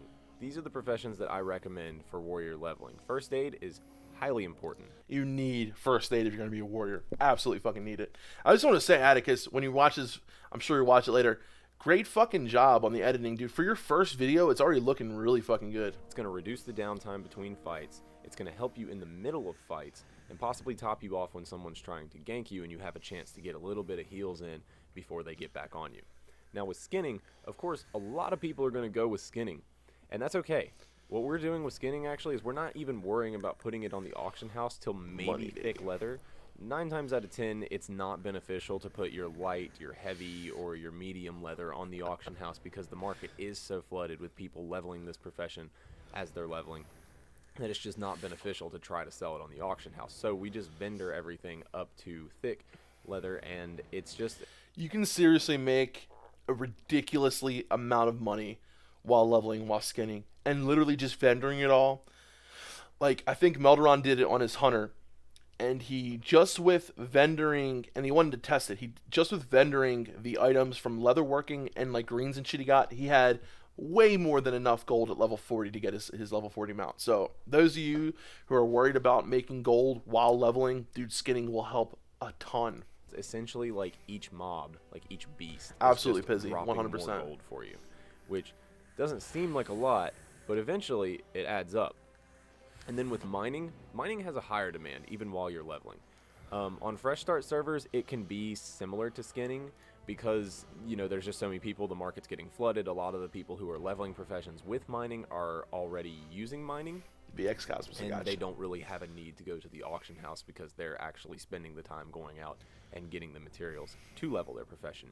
So if it's less beneficial to put it on the auction house, then just vendor it until it is, or you can save it if you really want to, and then wait until later on when the server has progressed a little bit more, and then just start throwing it on the auction house, and that can get you a huge sum of money. And then as far as bags go, you want to pretty much grab your bags as soon as you can from vendors, the 6 And also watch Melderon's bag guide. slot bags. The thing is, the more bag space you have, the more stuff you can carry, therefore the more stuff you can vendor, ultimately getting you more money, obviously. And with bags, it's okay to upgrade them constantly. Like every time that you've got like new cloth to get a tailor to craft you bags. Thing is, guys, bags get really expensive by the vendors when you start looking at like your 10 slot and 12 slot bags. So I recommend, and I think in Melderon's bag guide, he tells you like they get fucking crazy expensive when you start looking at like level, I think like 10 slot, 12 slot, ridiculously expensive. I mean, talking like 4 or 5 gold. It's crazy. It's fine because Vanilla you can just Vapor take the Shizzle. old VX bags and Cosmos, put thank them you. on I the got auction that. house and We'll then talk about split that as soon as profit it's from over. them, or almost get back the money that you spent on them to begin with, which is very, very important because you obviously don't You want always to be can put wasting them in the money, auction but you house, want to yeah. be gaining money. So getting the bags that like tailors make and, you know, just non-soul-bound bags, it's very beneficial in the long run. Alright, let's talk about skills. So you should always get your rank 1 abilities, but after rank 1, certain abilities are not worth upgrading. It's either you're not using the ability, or the effect from the upgrade just doesn't increase dramatically enough to merit spending money on. As far as like hamstring goes, yeah, we're going to be using hamstring for the hamstring kiting method, but you don't get rank 2 until level 32, and then rank 3 at level 54, but the increase between rank 1 and rank 3 is only 10%. I literally wasted so much gold on my rogue the first time training skills that I never used, dude.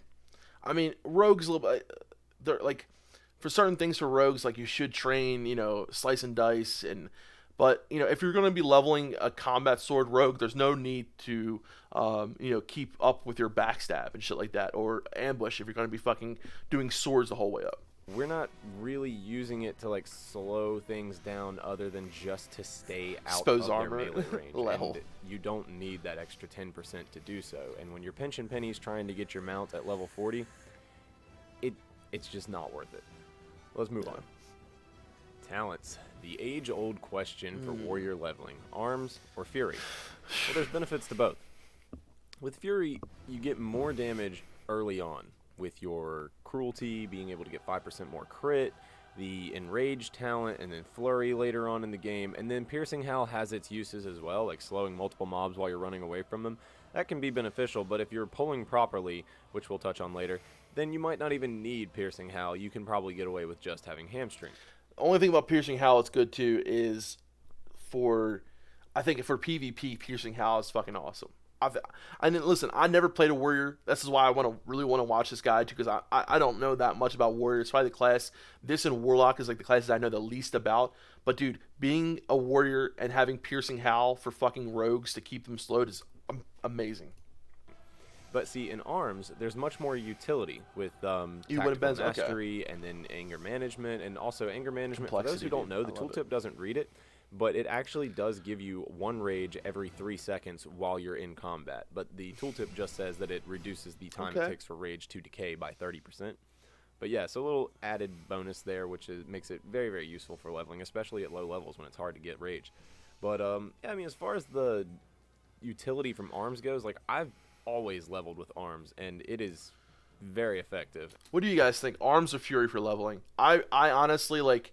I always heard go Fury for leveling. I mean, I've always heard Fury, but I think a lot of people like to go arms at like level 40 or so. But I mean, warriors. So Shaman says warriors are great, but kind of stressful too. You're the leader of your dungeon group. You decide where and when to go. That's very true. I say arms, Fury.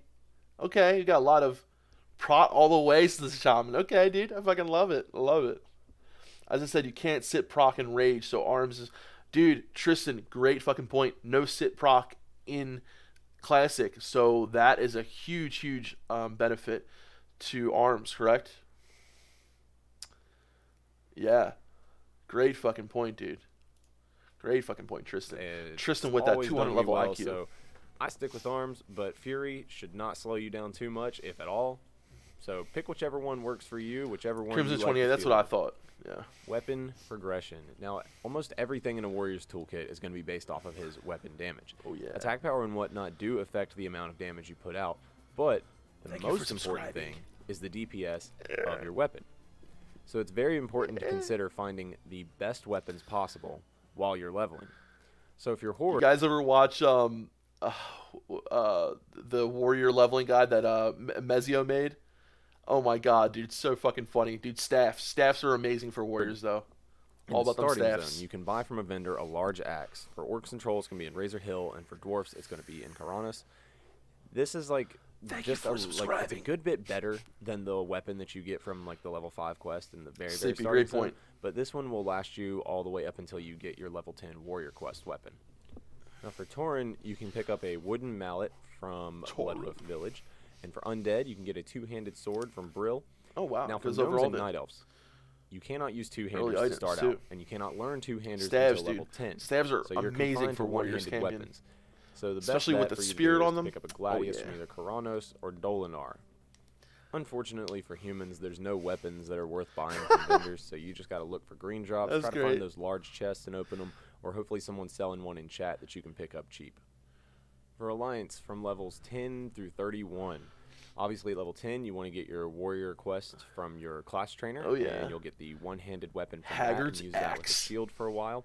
Now, I've put the levels on here in which you can acquire the weapon, the not warrior loving when you quests should are acquire the weapon. Ridiculously Doing stupid. the full People's Militia quest by level 11 would be pretty difficult, but nonetheless. It's true, Giacomo. There you go. That's the one you should get, the Edge of the People's Militia. And then level 28, you can do yes, only your main hand weapon, Althalax for Wind quest. Fury. And get Seraph Strike. Only your main hand weapon. The Seraph Strike weapon should be able to carry you through the 30s. Which brings me to my next point, Whirlwind Axe. We're not focusing on getting Whirlwind Axe here because, I mean, everyone knows how to get Whirlwind Axe. It's a great weapon. It's going to carry you for a very long time. But some staffs are like... If you are ahead of the curve, like if you happen to be speed leveling properly and get a little bit ahead of the curve, it might be near impossible. Like the one at Odo's lay staff, I mean, that's like warriors are great for that staff. It is a very difficult quest chain to do when you are low level. No problem, you always have to incorporate the help of someone who's higher level. So if you got the help, then do it. But if you are unable to get the help, then you might want to consider some of these options. Melderon said this as well, guys, and I completely agree with him. If you see a warrior doing their whirlwind quest, right, help them. Because helping a warrior helps the server. It's so fucking true, right? The more warriors that get to 60, the quicker, the more tanks you have. Link the vid, absolutely. Now, the more help you have, the better it is. So, like, oh, I'm not subscribed on him? Oh my god, Atticus, I'm sorry. Here you go, guys. Here's the video we're watching. With Horde, same deal. Warrior class trainer, get that level 10 weapon. Level 14 is the earliest level you can pick up Serena Bloodfeather, but it's more of like a 16 to 17-ish quest. And then unfortunately, though, you are going to have to group up to do the Akira quest down in Thousand Needles, but that Brute Hammer is going to last you for a good while and can potentially push you up into 8 stamina, 4 strength, 1 agility. Nice. After level 30, all the quests start to merge together into the contested territory. Beast Slayer, dude. For both Horde and Alliance, the next best bet for you is Silver Spade. And actually, there's a good amount of spirit on there, which we're going to go over here in a second. There you go, spirit, baby. And the next weapon is going to be Strength of the Treant. Now, you'll notice it's a staff, but that's okay. We're just going for the DPS and speed. Very slow speed, high in the DPS. And then 18 you got Beast Slayer for your last weapon that you're going to get. Now, keep in mind, when you're going for all these weapons, it doesn't matter, like, if you find, like, a good one, like in a random drop, or if you happen to do dungeons, then of course there's tons of upgrades in dungeons, but this is more focused on doing things by yourself, because dungeons can slow you down if you don't have a good group. So ultimately, I guess if you've got like a good group of friends that are keeping up with you, then by all means do some dungeons, get yourself some better weapons. Dude, you guys see that Beast Slayer? Look at that. It's 72 attack power when fighting beasts. A lot of people like look at that kind of shit and scoff. But dude, just keep it in your bags, and when you fight beasts, equip it. 72 attack power is like what, like almost like 10 points of DPS. It's ridiculous, dude. 8, something like that. That's a lot of fucking DPS right there. So a lot of those items that are like, plus when fighting beasts, or especially beasts, a lot of the fucking mobs that you kill while leveling are beasts. Keep that shit in your bags, dude. If you're not killing beasts, put something else on. When you're gonna kill a beast, put that shit on, dude. I love it. Been up with you, then by all means do some dungeons, get yourself some better weapons. Moving on to gear choices. Good one, now, BX. Spirit, in my opinion, is probably the best stat for you to stack while you're leveling, because when you're leveling, it's yes, you want to kill things fast, obviously, but a big factor is the downtime between mobs. So the more Spirit you have, the less time you have to spend eating, the less time you have to spend bandaging. Sometimes you might not even have to eat at all. I think around level 25, I was healing for 6% of my health per tick passively outside of combat. That's almost the same as sitting down and eating, but I'm just doing that while I'm running. And warriors get more benefit from Spirit than any other class. But, there's many different items you can find. Just look for them. For your health. For your health regen. This one's from Grazlix and Ratchet. It's got 5 strength, 5 spirit. It's a great choice. Now, with agility, I prioritize that over strength, because so much of the warrior's toolkit is based around proccing and proccing stuff off of your crits. So in my opinion, goes for shamans, man. Spirit, with flurry, agility, then strength, then stamina. Macros and add-ons. Now these can help drastically while leveling. Some of the add-ons you might want to pick up: Swing Timer, Bagnon, Bartender, Titan Paddle. Now Bagnon and Bartender, the only benefit that they have is they just remember, guys, a lot of these add-ons won't be available come the launch of Classic, so make things look better. It's a little more organized, easier for you to find things. Titan Panel will help you track your XP per hour, and Swing Timer is very crucial when going through the hamstring kiting method, which we're going to go over in just a second. Now, with macros, though, I can't tell you exactly how they're going to function because we haven't got the client yet, but nonetheless, you'll be able to make macros that are similar to these that are going to help you. So if they work as they would work on the retail client right now, then this is pretty much what they're going to look like. So I'm very OCD about things. So I put the pound, show tooltip, space, name of ability that I want to be displayed on there, because I just like for my bars to look pretty. So that's some. Another macro you're going to want as any melee is your start attack macro for your ability. So say, like as a rogue, your main ability is Sinister Strike. You want to have your start attack on there as well. So like when you don't have enough energy, you automatically start attacking instead of sitting there waiting until you have enough energy for your Sinister Strike. So that macro is probably going to be different for Classic as well. But yeah, it'll probably be like start attack and then the cast of whatever cast or whatever spell you're going to be using. Something you can throw on there. What it does is it just basically takes the wording off of your icon and puts the tooltip on it whenever you mouse over it. But yeah, it helps out. So the range change one. This is one that I've always used. It's kind of a cheat little thing because it just saves you time between switching between your charge button and your hamstring button. Swifty so macro. If they're in range for you to hit with a hamstring, it's going to cast hamstring. If they are not in range to hit with hamstring, then it's going to cast charge. Now there is the dead zone there, obviously, but dictate yourself, move yourself out of there, whatever. Dictate. And then with weapon swapping and defense, or like a stance dancing kind of thing. Hell yeah, Jack. So with the weapon swap one, this one's going to put you into a defensive stance, and then you're going to it's going to equip your one-handed weapon and your shield. It's a pretty basic warrior macro, but it's pretty helpful. Some people don't like using it because they don't like going into defensive stance with their shield on if they don't need the shield at that time. But that brings me to the next one, which is the stance dance assist. Now this particular one here with overpower, that one is one that I use in berserker stance to put me back into battle stance. Now you obviously wouldn't actually have to have the slash cast over. Is anyone else so one of the things about warriors that kind of, I'm not saying it shied me away from them, but was I've played druid, so honestly I'm used to like coming out of form and different abilities, things like that. but the different stances and all that, like I just like how shamans at first kind of threw me off with all those totems. When I first played a warrior and I was getting all these different stances, it kind of threw me off, and I went back to rogue. And ever since then, I was like, I looked at warrior in a way like, oh, I don't want to deal with this, but it's really not that big of a deal. It's one of those things like when I first started playing, it was like an extra thing to have to worry about, like totems. That kind of threw me off. Anybody else have that fucking issue? I think it's power at the bottom. Yeah, this guy is legit, I dude. throw it in there just in case for some reason there's some server lag or some kind of glitch. Atticus, great fucking job on this video, There's something dude. crazy, and I'm somehow able to press this button in Berserker stance but still be in battle stance. So it would still cast the overpower, and it eliminates the possibility of something messing me up like that. But this also applies to the weapon swap. If you have one set up for disarm, then you can put yourself into Action defensive bars, stance and then immediately be able to keep spamming the same button and disarm the person that you're targeting. But Absolutely, if you don't put the Sinzu. weapon swap onto that one, then it's obviously not going to What's put up, the Shark weapons on, Bait? How you and doing, brother? can use that as just a way to get into defensive stance and still have your two-hander equipped. And last but not least, we got some of the miscellaneous things that we need to go over. Now, pulling properly is a very, very important thing. Yes, it is. When one of my friends started playing with me, it surprised me that he didn't actually know that you could do this. But as you see, I've got the mob in the front here attacking me. I attacked the one in the back, though. Now, just because I've aggroed this one, dealt a little bit of damage, now it's going to stick to me longer than the other one is. So I'm looking back to see when this one stops following in the back there. Keep going, and then right about here, he turns around. And he runs back. Dude, that is a great little fucking nugget of knowledge right there.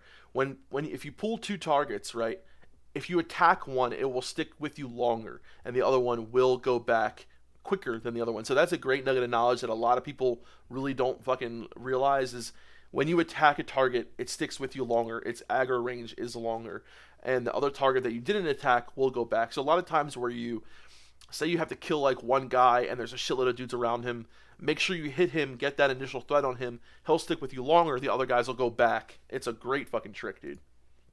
To his spawn. And this can be used for all different types of mob packs. Like if you Yeah, Preston, that's how I thought, 3, brother. 4, maybe even 5, if you can just get Face that first full bit of go. damage dealt to one of them, and you've got a clear path to run away, just keep on running until the one stays with you and the rest of them de-aggro. And for the hamstring kiting method, you want to make sure that there's nothing around the mob. You've got plenty of room to run around and kite in. Charge in, put the hamstring on, and then you just simply strafe back and forth. Now, I don't watch the know, swing Vance. timers I at the haven't bottom. As soon as heard it goes about that all the yet. way up, I run back. It's about to go all the way up, run back. And then see how his bar finishes before mine? Because mobs have a faster attack speed. So if I were to just stand there and then... Oh, dude, I forgot. The other thing we need to know, right, is will there be moonwalking in Classic? That is by far the #1 most important thing that we need to have on a blue post. I want to see a blue post like today. Will moonwalking be in Classic WoW? By far the most important thing. Absolutely. Fight him face to face. Every time I attack once, he's going to have attacked me twice or maybe 3 times. So the point of this is to minimize the damage that you are taking from the mob while dealing the same amount of damage. As you can see, he's only dealt 18% of my health, which is a It was a drastic joke, difference Busy. than if I were just be standing right in front of him. So, hamstring method, definitely something you want to use. It will reduce the time between fights while maintaining the exact same amount of time in fights. A huge part of optimization is going to be your leveling route and focusing on your XP per hour, which can be accomplished through grinding. So leveling routes, it only comes through experience or following a leveling guide. Joanna's leveling guide does a really great job of this, but no matter what leveling route or guide that you follow, it's never going to be perfect every single time because you're going to gain random bits of experience that are different from the last That's time true. you did it or That's the last time exactly, whoever yeah. did it. So it's really important to be able to adapt. I to know. that. I wish they would too, Dan. So that's where grinding comes I wish into they would play. announce that shit. Grinding between quests is probably the most effective way to do it. That's going to keep your XP per hour higher. Now, it might slow you down as far as which quest you are doing, but the amount of XP you're going to be gaining No is problem, going to be Atticus. much higher, Great and fucking thus job, dude. opening doors Amazing. to more quests consistently. If you grind in between like every location that you're going to, then that kind of eliminates having to stop later on and only focus on grinding. So ultimately, you want to grind between quest givers and try to keep your XP per hour as high as possible. As far as consumables go, I mean, I've had plenty of Make sure you have plenty of fucking health pots on you, dude. As a warrior, success you're gonna need them. not wasting money on consumables. Obviously, if I get them, I save them for good moments, and I use them when I need them. but I don't think that it's beneficial financially or necessary to go out and buy a crap load of potions. Especially, like, some people like to go alchemy, but that takes far too long to level, far too expensive, and it's only... And, like, you can get a good amount of health pots while just leveling. A lot of mobs keep them. A lot of mobs drop them. So I always make sure, like, when I'm leveling a melee class that I at least have, you know, a couple health pots on me for that oh shit moment. But you also do have some oh shit buttons as a warrior, which is nice, like recklessness, things like that. Extremely beneficial while you're leveling. So in my opinion, use consumables as you find them, but don't go break the bank Wall to get jumping, a few extra. I know. Well, that wraps it up for the video, guys. Dude. I really hope you enjoyed it. I really had fun making it, and I hope to do more in the future. So if you've got any suggestions for new videos, or if you just want to leave a comment and tell me that you liked it. Atticus, great fucking job, dude. This was this guy's very first video, guys. Very first video. Amazing job, Atticus, guys. Stress this is enough, man. If you guys want to make videos, now's this time to start doing it. Absolutely. I wanted to read some of these comments that what he said. So, Serial Manic says, Defcamp, I tried making a pug in retail, right? I have never been waiting classic WoW as much as I am now. I mean, they leave and leave, talk shit, blah, blah, blah, dude. Serial Maniac. Like, trying to do a dungeon can you imagine going into classic, right, and you do a dungeon and the person leaves on the fucking first wipe? Oh my god, dude, I'm never inviting that person ever again. Atticus, dude, thank you so much again, dude. The video was amazing, so good, dude. I can't believe this is your first video. Great job, brother. Guys, go over there, and I put the link in there. I'll put it in here one more time so you guys can check it out. Go ahead, give him a like, give him a subscribe, help him out, and he's going to hopefully make some more content soon. I think he did a great job for his first video, dude. Let's, one second, back to my stream. I'll put that up there real quick. There we go. All right. Post it in there one more time for you guys. My stream. I'll put that up there. Oh, my God. I hear myself. I'm hearing double. All right. There we go. Yeah, dude. So... Shift 1 through 5, Control 1 through 5 is enough keys. You can stack stances and abilities on the same keybind. Press Q to enter battle stance, Q to overpower. That's a great point, Tristan. You know what I mean? Like, dude, the thing is, man, it was when I first started playing, I wasn't using any keybinds, dude. And that, I think, is why stance dancing kind of scared me a little bit. Same thing with totems. But now that I actually keybind everything, it's not a big deal. It's just, I don't know, for some reason, man, Warriors and Warlocks are the classes I've played the least, and I'm just really intrigued by them, though. Double aggro with Lightning Shield as a Shaman, you deal with it, I love it, brother. Dude, Moonwalking, I know. So, Moonwalking and wall jumping, so it's wall jumping, dude. I remember spending hours upon hours wall jumping in Stormwind, dude. Right next to the bank, behind the, where was it? Right behind the fountain in Stormwind City, and trying to get on top there, dude, I love it. I buy heal pots in auction house better than graveyard running. Absolutely, dude. Great point. It's a little loud. Wall jumping will not be in classic. I know, VX Cosmos. This is sad, isn't it, brother? Man has a good voice, kind of like Car. He does have a good voice, dude. He has a radio voice. I love it. Oh, guys, by the way, I want to thank you guys again for all the donations and everything, because I will be buying a new mic. Cargo sent me a link to another, to a nice mic that I might be buying, or I might be buying this other one, but you guys literally are the reason why I can afford that. So thank you guys so fucking much to everyone who's donated. You guys literally bought me a fucking new mic, because this one, it's okay.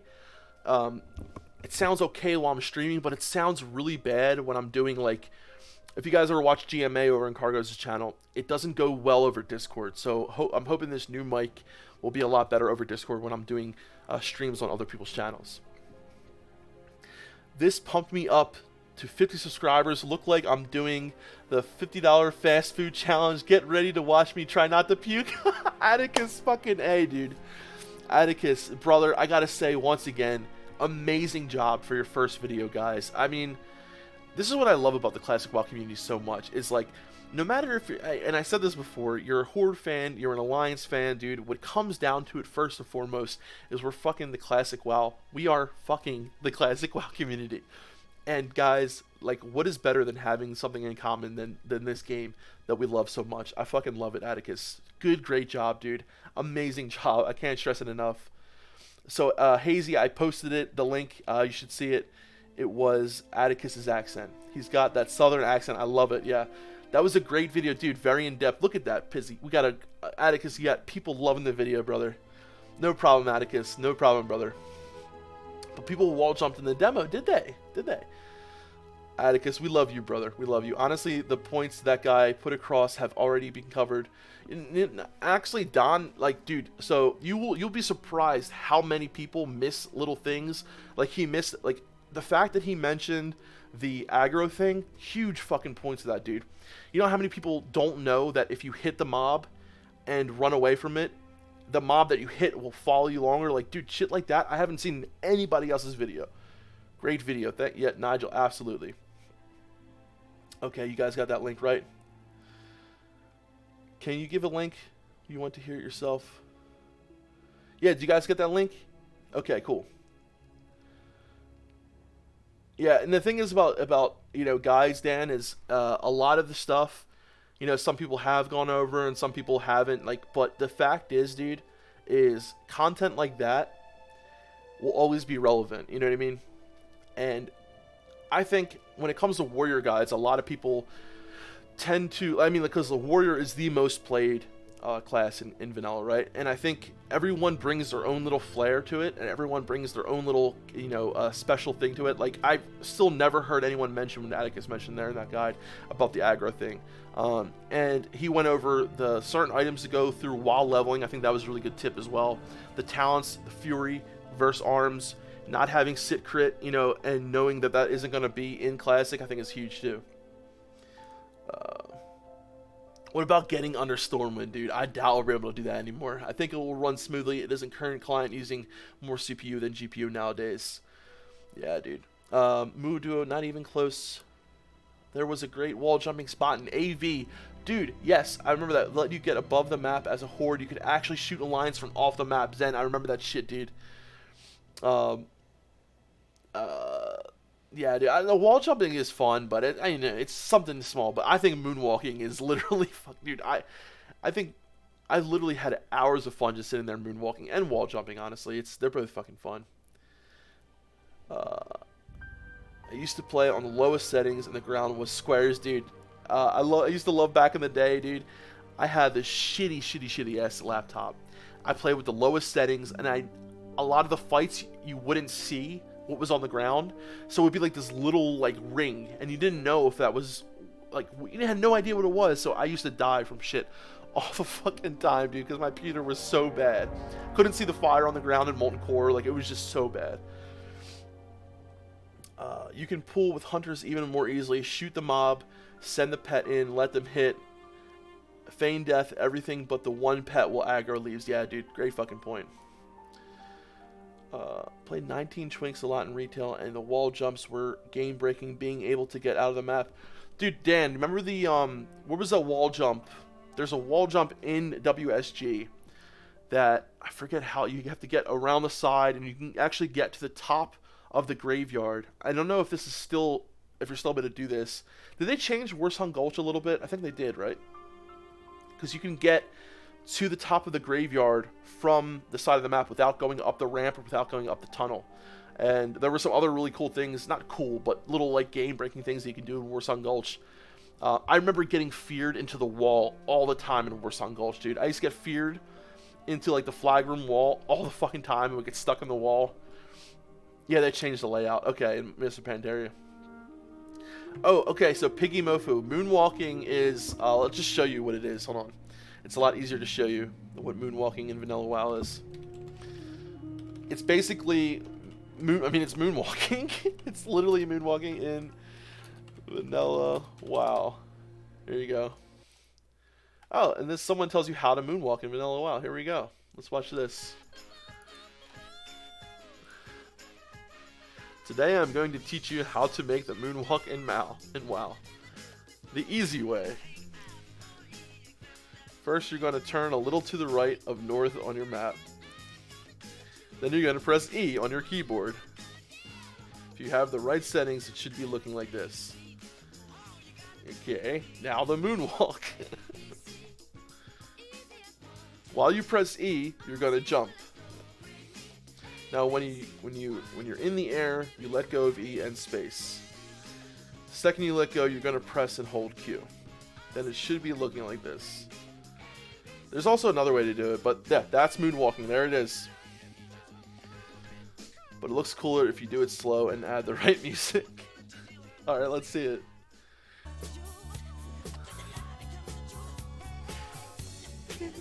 Oh yeah, there you go, brother. That's moonwalking. I am the one. The kid is not my son. There you go. That's how you moonwalk. There you go. There you go, Pidgey. Yep. There's fucking moonwalking, classic WoW. You guys like that little Michael Jackson, dude. So, honestly, man, okay, we went over a lot of the stuff in classic WoW that should be, I think, at least brought up. The main things, man, server size, right? Right-click reporting. VX Cosmos, that's right. I'm going to read over what you said as well. So VX Cosmos said, right-click reporting, cross-realm BGs, PvP, honor system. Boom, VX Cosmos, thank you. Still haven't given us anything on the honor system yet. I think that is definitely something we're going to have to hear very soon, is how the honor system is going to work.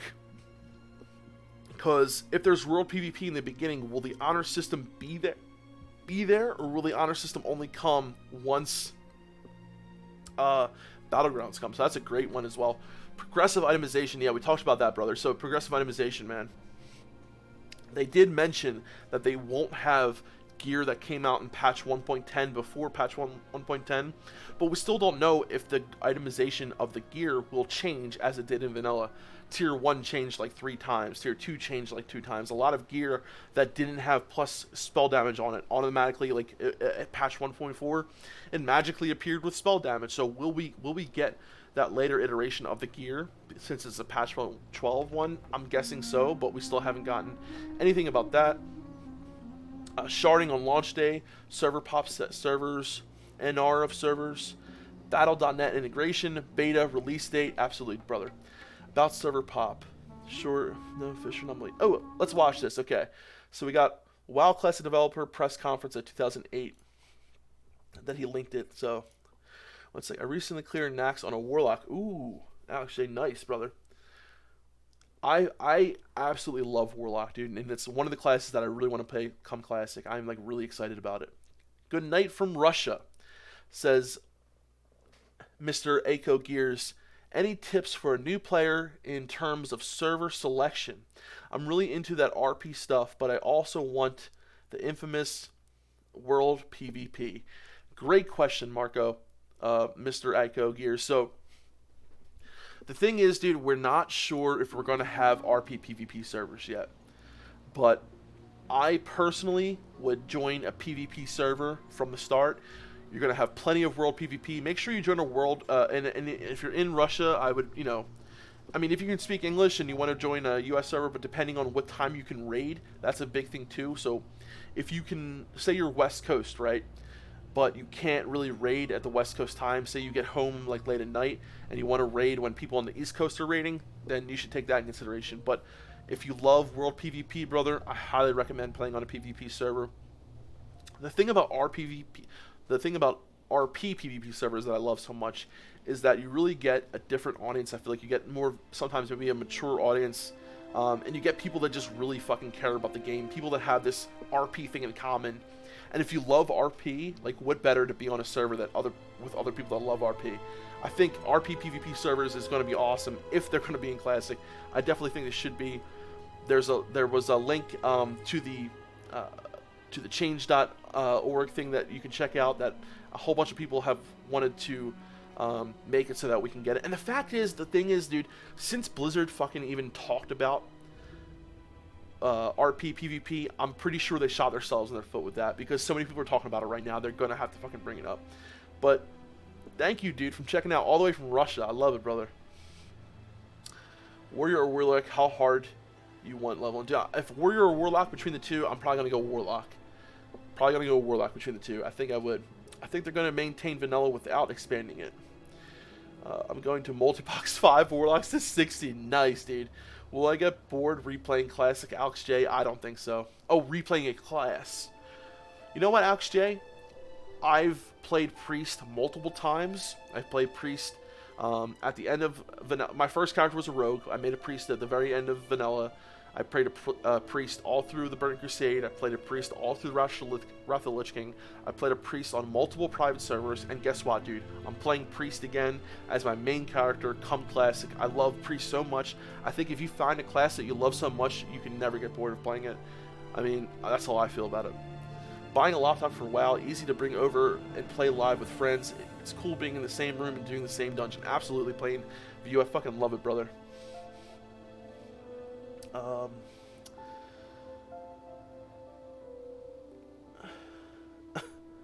Oh, he's talking about right. He's joking with you, brother. I think the main question is, will they bring back the old server names? Ooh, Moo Moo, I love it. I don't know, brother. Will they?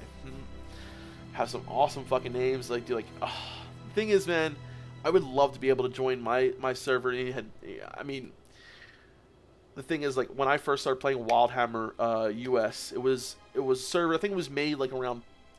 It was a pretty low population server when I started first playing on it, because it wasn't one of the very first servers. I think it came out like 1.4, patch 1.4, and then Bleeding Hollow is what I went to after that when I started playing Horde.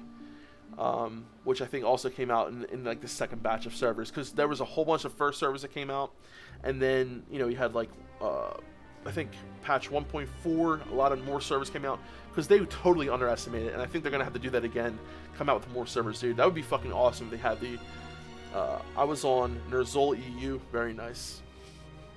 Imagine being on an RP server and missing all the /say memes. Yeah, dude, I know. Server choice also depends on class. Fewer priests play on PvP servers, while more rogues do. Wow, great point. Check the Reddit survey percentages. Oh, shit, dude. Hell yeah. That's a really good point, brother. Really good point. So, wait, I missed something here. So, VX Cosmo says, Defcamp, good. Let the people tuning in here what Brian said about the server pop. Asked from tips out. Happy to help, bro. 13:30 the video. Okay, let's watch that real quick. All right, let's watch that real quick. Where was that? So we have a panel that was at, I think this was during, let's see here. Yes. At 13:30, you said, correct? 13:30. All right, guys, let's hear this real quick. Started from like 13:10. Okay.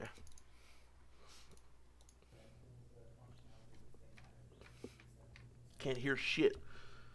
I would say yeah, that was pretty straightforward. There have been like little changes, like making sure that the actual Battle.net client could distribute both versions of the game simultaneously. And we I did see this. throughout the company that maintain that application for everyone. A question on server population caps. Have you determined what the server population caps will be? I think back in vanilla they were between 2,500 to 3,000. Have you considered raising them or keeping Look at them? the smile they had on their face. That's not actually how it works. It's not like a population cap exactly. It's like the number of players online, but we are looking at those. Those are the kinds of things that we're talking about. We're trying to find other solutions to make sure that we can provide a level of stability and also something about community. We certainly have the ability to have a higher realm population simultaneous than we had back in the day. Yeah. So the good news is we can dial it. Back then it was we put everyone in that we possibly could before the CPUs melted. So Yeah. So kind of on the topic of Very interesting. Very interesting, the response that they had to that. back in the day. Yeah. So I like how at first they say Kinds of things that we're talking about, like a population cap exactly. it's not like a population cap exactly. So yeah, you did have, like, if you guys remember back in the day, you had queues, right? I know that smug smile, dude. We do have the ability now to make it higher. Like, no, dude, don't fucking do that. But It's like number of players online, but we are looking at those. yeah, so number of players online. But the thing is, there was never allowed more than like 3,000 players at one time. That's what server population cap means, right? You guys didn't hear the sound at all? Really? The fuck? It's really low. I mean, and also. All right, how about that? Can you guys hear it now? Yeah, that was pretty straightforward. Okay, hold on. Let me just. Making sure that the actual. How about now? Can you hear it? Throughout the company. Can you guys hear that? That maintain that application and were able to help us out with that. Okay, this should be a lot louder now. Okay, here we go. A question on server population caps. Have you determined what the server population caps will be? I think back in vanilla they were between 2,500 to 3,000. Have you considered raising them or keeping them as they were back in the day? That's not actually how it works. It's not like a population cap exactly. It's like number of players online, but we are looking at those. Those are the kinds of things that we're talking about. We're trying to find other solutions to make sure that we can provide a level of stability and also since we're out in the community. We certainly have the ability to have a higher realm population simultaneous than we had back in the day. Yeah. So the good news is we can dial it. You know, back then it was we put everyone in that we possibly could before the CPUs melted. So. Look at that fucking smug smile. I love that pause. So, okay. So the way they said it, they're saying it like, oh, there wasn't really a population cap. Yeah, I mean, you did have server queues, but you had a queue because there weren't a certain amount of people allowed on the server at the same time. It was between 2,500 and 3K. Now, they make it sound like, oh, it was such a bad thing that technology limited that many people playing. But, dude, like, by having smaller servers like that, you won't need things like sharding. I think they really need to talk about, like, maintaining that feeling of having a strong sense of community per server, right? And by having a strong sense of community per server, you need a relatively, I think the magic number, honestly, is between 2,500 and 3,000. I want to play with 40,000 other people in Westfall. Yeah, derp, we can die. All right, I like that. Yeah, dude. Listen, guys, just my opinion. I know a lot of you guys, April Fools. I feel like a presidential press conference. I know, dude. I know. So, yeah, I mean, the thing is, right, we can dial it and they can do all that, but the fact is, for me, I feel like in order to get that feeling, that classic WoW warm fuzzy fucking feeling, you need 2,500 to 3,000 people on a server because it makes it feel alive without making it feel too crowded and clustered. It makes it feel alive without it being too, just crazy. You know what I mean? And honestly, guys, like I've played when private servers had a cap, like when they don't have a cap, but when they had like 14,000 people playing on there, yeah, it's kind of crazy and it's kind of cool when you have that many people, but it's just so ridiculous. Like it gets too crazy. It's too much mobs, you know what I mean? Like, yeah, they had dynamic respawning, but it was just ridiculous. Like waiting for, elite mobs, waiting for certain things, trying to get nodes, the dynamic respawning. It just doesn't feel good. And like now that the server has like calmed down a lot and it's relatively around like 5K, it feels really good. And I can imagine what it would feel like right around 3K. I think the auction house is stable. The amount of people doing dungeons and raids is stable. And I really feel like, right around that area, around 3,000 is like perfect where it would still be stable. Still a lot of stuff going on per server. And I don't know, man. I just feel like that is like perfect to me. Control 3K to 5K. Okay, I can deal with that. 3K to 5K, I can deal with that. Community. Around 500K people will play first day. How many servers they need from beginning? If 2,000 to 3,000. It's a good question. I'm not good with math, so if you guys have a median population is BIS. A lot of people tend to agree, and I know there are people who like bigger server sizes, but I personally think, like, that's the magic number, baby. Don't ruin the ability to option to fix flawless pursuits. What's up? It's server population. Mark Kern confirmed on Classic Cast the server cap was by design choice. Free Punk, yes, I remember that. So it was by design choice to keep it that low. And I think they're talking about it was server limitation.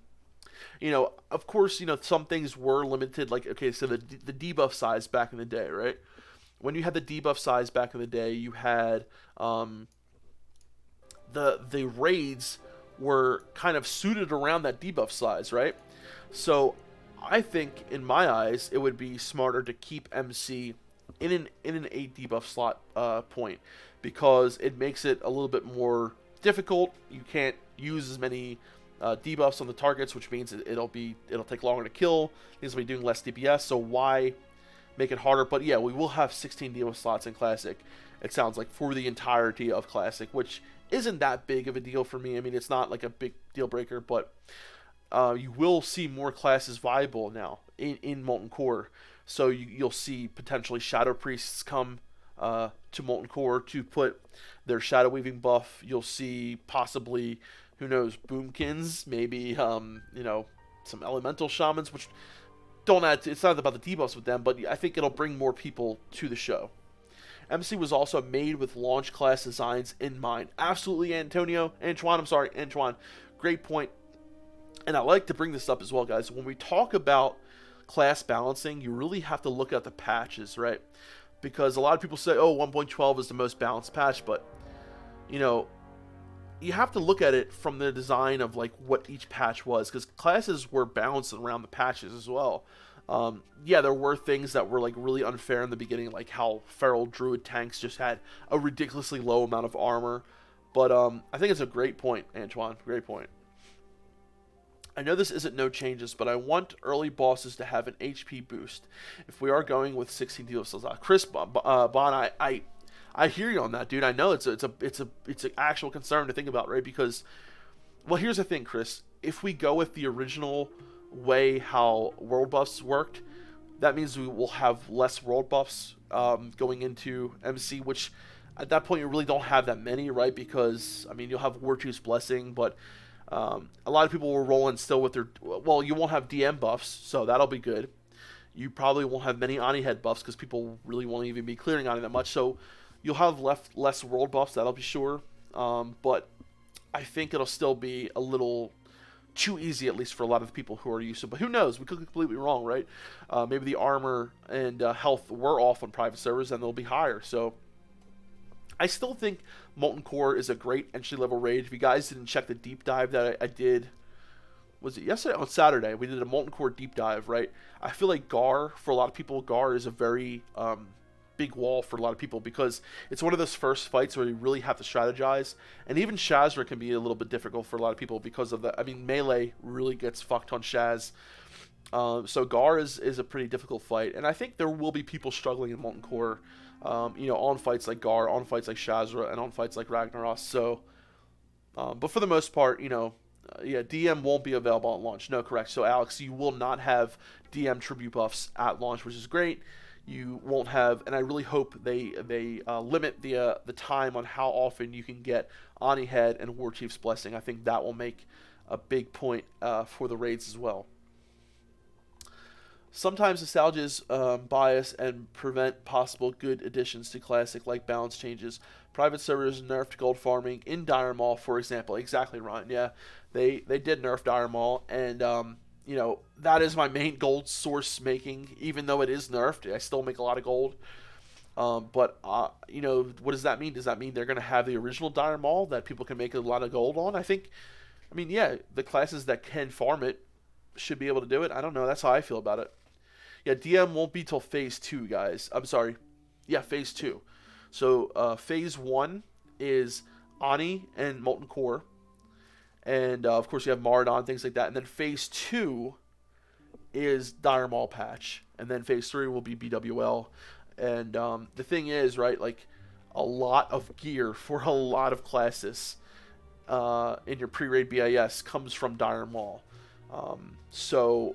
not having that, and I'm working on a pre-raid BIS list. I already have one out for Priest. I want to do more for other classes. I'll be sharing that with you guys as soon as the website goes live. I'm so fucking hyped about the website, guys. Classic WoW Live. It's going to be so fucking good. DM, World Bosses, Phase 2. Yes, and World Bosses. Gar was when we hit a hard stop, says Dane Schneeman. Even as a top rating guild back in the day, we had to recruit extra warlocks. Yeah, guys, so Gar, big props for warlocks there, dude. Being able to banish the elementals on Gar is literally like what you need. I mean, I did hear Razak was in there yesterday talking about how you can actually kite the mobs with hunters, but then you have to worry about the enrage that they get when they're too far away from Gar. So the best way for doing Gar that I've seen done is to have warlocks banish as many as you can, and the rest be tanked, and then Gar be tanked. And you got to remember, when those guys die, they blow up and do a shitload of damage, and he wipes off. The other thing about the Gar is great is he wipes off everyone's buffs. I love that. Thank you for subscribing, Vetra74. I will be your new Yoda. There you go. Where's the pre-raid BAS for Priest? I wanted to compare to mine. Nicholas, I will share it with you very soon. In fact, I'll put it in the Discord. If you guys aren't part of our Discord, I will put it there. It's on the website, so I'm not going to be able to share it from there, but I'll share it with you what I have, and we can talk about it, because there are some things that I'm still wondering about with how. The thing is, right, I'm not sure how the itemization is going to be come phase 1 yet, so there's still a lot of things that I'm thinking about. So if you guys aren't part of the Discord, let me just put a link in chat real quick and remind you guys to join the Discord, to keep in touch with us, to keep tabs on us, and, to get anything you guys want to see. That is the Discord link, boys. Please come on in the Discord. Come on in the Discord. What is your opinion on raid tier pass snacks being added months after phase 6? Whew. Ryan MD. My opinion on that, honestly, is I don't know yet, dude. I'm still on the fence about that, brother. I love Classic WoW. I do. I love it. And I love everything about it. I love the craziness about it. I love the unknowns. I love the mysticism. I love the unfairness, but the fairness at the same time. The balance, the RP. I love the rewardness that you get. Rewardness. I love the amount of rewards you can get from it. I love the camaraderie that you feel with your players. But the thing is, man, like, Classic ended, right? And then Burning Crusade came out. And in my opinion, I would like to see the Burning Crusade come out. And I would like to be able to still play on a Classic server at that time, though. I would like to be able to play Classic, hopefully for like 2 years, dude. Like 2 years, maybe even 2.5 years, who knows. Basically as long as it was out. And then be able to transfer my character to the Burning Crusade. But then I still want to be able to play Classic as well. I hope new Classic servers are launching when the Burning Crusade comes out. That's my idea. That's my dream that I would like to see. But I don't know yet about content internets. I really don't know. I'm still really debating it. I don't... Oh, shit. Crimson 28 gets a hell yeah, brother, for that $4.99 and the Devil Horns. Hell yeah, brother. Thank you guys for the donations. Oh my god. You guys are too fucking much. You know that? I literally... I love you guys. I fucking love you guys. Crimson 28, you are beyond a hero to me. I love you, brother. Thank you. VX Cosmos says, Defcamp and Melderon. Question: will Shadow Priest be more viable and welcomed to instance groups due to the 16 dubs Devo slot, or doesn't matter? Honestly, VX Cosmos, I think they will. I actually did MC the other night as Shadow, but the thing was, I wasn't technically a Shadow Priest, I was a Holy Weaving Priest. So even though I was putting... And I think this will be more used than an actual Shadow Priest.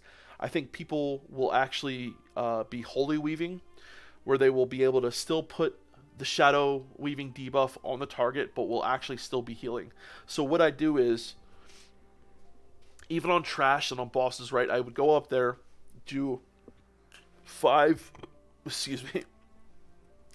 really quick Mind Flay rank 1s on the boss. So Mind Flay, cancel it, Mind Flay, cancel it, Mind Flay, cancel it 5 times to get 5 stacks really quick. And then in between refreshing those stacks, which you have to do every 10 seconds or so, which isn't that bad, you would heal. So you would heal, and then, okay, put my stack back on. You got to put one more back on to keep the stacks up. So maybe that will be more viable. I would honestly like to see Shadow Priests, though, in raids. The only problem is they do suffer a little bit on the terms of mana efficiency. So maybe keep them in the group with a shaman so they can benefit from Mana Spring, or if on the Alliance, Blessing of Wisdom should help them a little bit. But I think they could do it. I think that we will see some Shadow Priests in raids. I absolutely do. The shaman in the house, what's up? He says, I wish classic raid progress won't count on IRL would count on IRL resume, dude. The shaman, I am right there with you now. If I could put the amount of time and effort I put into this game on my resume, dude, I could be the fucking president of the United States, 100%. Defcamp for 2020? Who knows?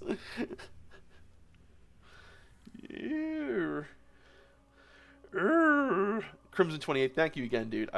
You're literally, like I said, you guys are literally the reason why Melderon and I can do this, and I fucking love each and every one of you guys so much. 2 separate servers for the vanilla and TBC servers. Yeah, that's what I'm thinking too, brother. Refurbish Antique versus Pimp My Ride. I want TBC after it. I love the expansion, and after that, Kata and Mop. You forgot about Wrath, though, brother. So the thing about the Burning Crusade, what I love so much, right, is I feel like so many more classes became more. Now, I think classes were viable in Classic as well, but a lot more classes became optimal. Like Shadow Priest became so amazing because he offer that mana battery and can offer pretty good DPS as well. Elemental Shamans were just ridiculously good. So many more specs, and I think a lot of the rotations became a little bit more fun. A lot of the raid encounters became a lot more fun. A lot of the mechanics were just crazy fun. I absolutely fell in love with Discipline PvP in fucking the Burning Crusade, dude. Arena, I mean, I fucking love Arena so much. My favorite battleground is the Eye of the Storm. I spent so much time playing the Burning Crusade, guys. Like, I did start playing in vanilla, like patch 1.7-ish, and, I had a lot of fun. I did a lot of PvP, I did a little bit of raiding, but I was still really noob. I was a big fucking noob. When I made my priest and when I made my first horde character and I started playing on the Burning Crusade, that's when I felt really connected to the game. I had a lot of shit going on in my time. It's the first time I ended up going to rehab. First time, and I had a year to myself to do absolutely nothing but play fucking WoW. And that's all I did, and I just really buried myself into my character. I really like the survival hunter in the TBC. Absolutely, dude, that's the other thing, man. Like, hunters do great DPS in the Burning Crusade. Dude, fucking warlocks are just insane. You got boomkins who did fucking crazy. I mean, shamans. It's just so much fun. Only thing about there are some downsides about Burning Crusade, like flying. I feel like a big thing for Melderon and I, we always talk about how Wind Fury became, it got that internal cooldown in the Burning Crusade. And I think that's when you started dual wielding, I think, right, in the Burning Crusade as well. Thank you for subscribing, Jordy Mulder. Thank you very much. Totally agree about TBC. Most specs are viable in raids. It's awesome. I love it, Tristan. Absolutely. TBC, Mue says TBC gameplay is better. TBC homogenization classes, though, please no. Yeah, it does. The classes do start to homogenize a little bit in the Burning Crusade. A little bit. A lot more in Wrath, I feel like, though. Sleepy2 says, people say not to level alchemy because of the price, but honestly, it'll do it along with fishing and cooking. It's a good investment. Honestly, Sleepy, I think it's a great fucking investment, dude. You can potentially make the most money with alchemy. My alchemist, he's level 49 right now. I have him maxed out. I make so much money with him. Even just like transmuting and, making, the thing is, right, is I make a lot of money with herbalism, and you can make a little bit more if you, turn those herbs into potions and, flasks and things like that. But, dude, it's just ridiculous how beneficial alchemy is as well. To be that person who offers the arcane protection potions, who offers the fire resistance potions, it's huge. Go in there and sell them. It's just, I love alchemy. I think alchemy is so good, even while leveling, to give boost, with your mana pots, with health pots, invis pots, dude, so awesome. Free action pots, limited invulnerability pots, so necessary in vanilla, dude.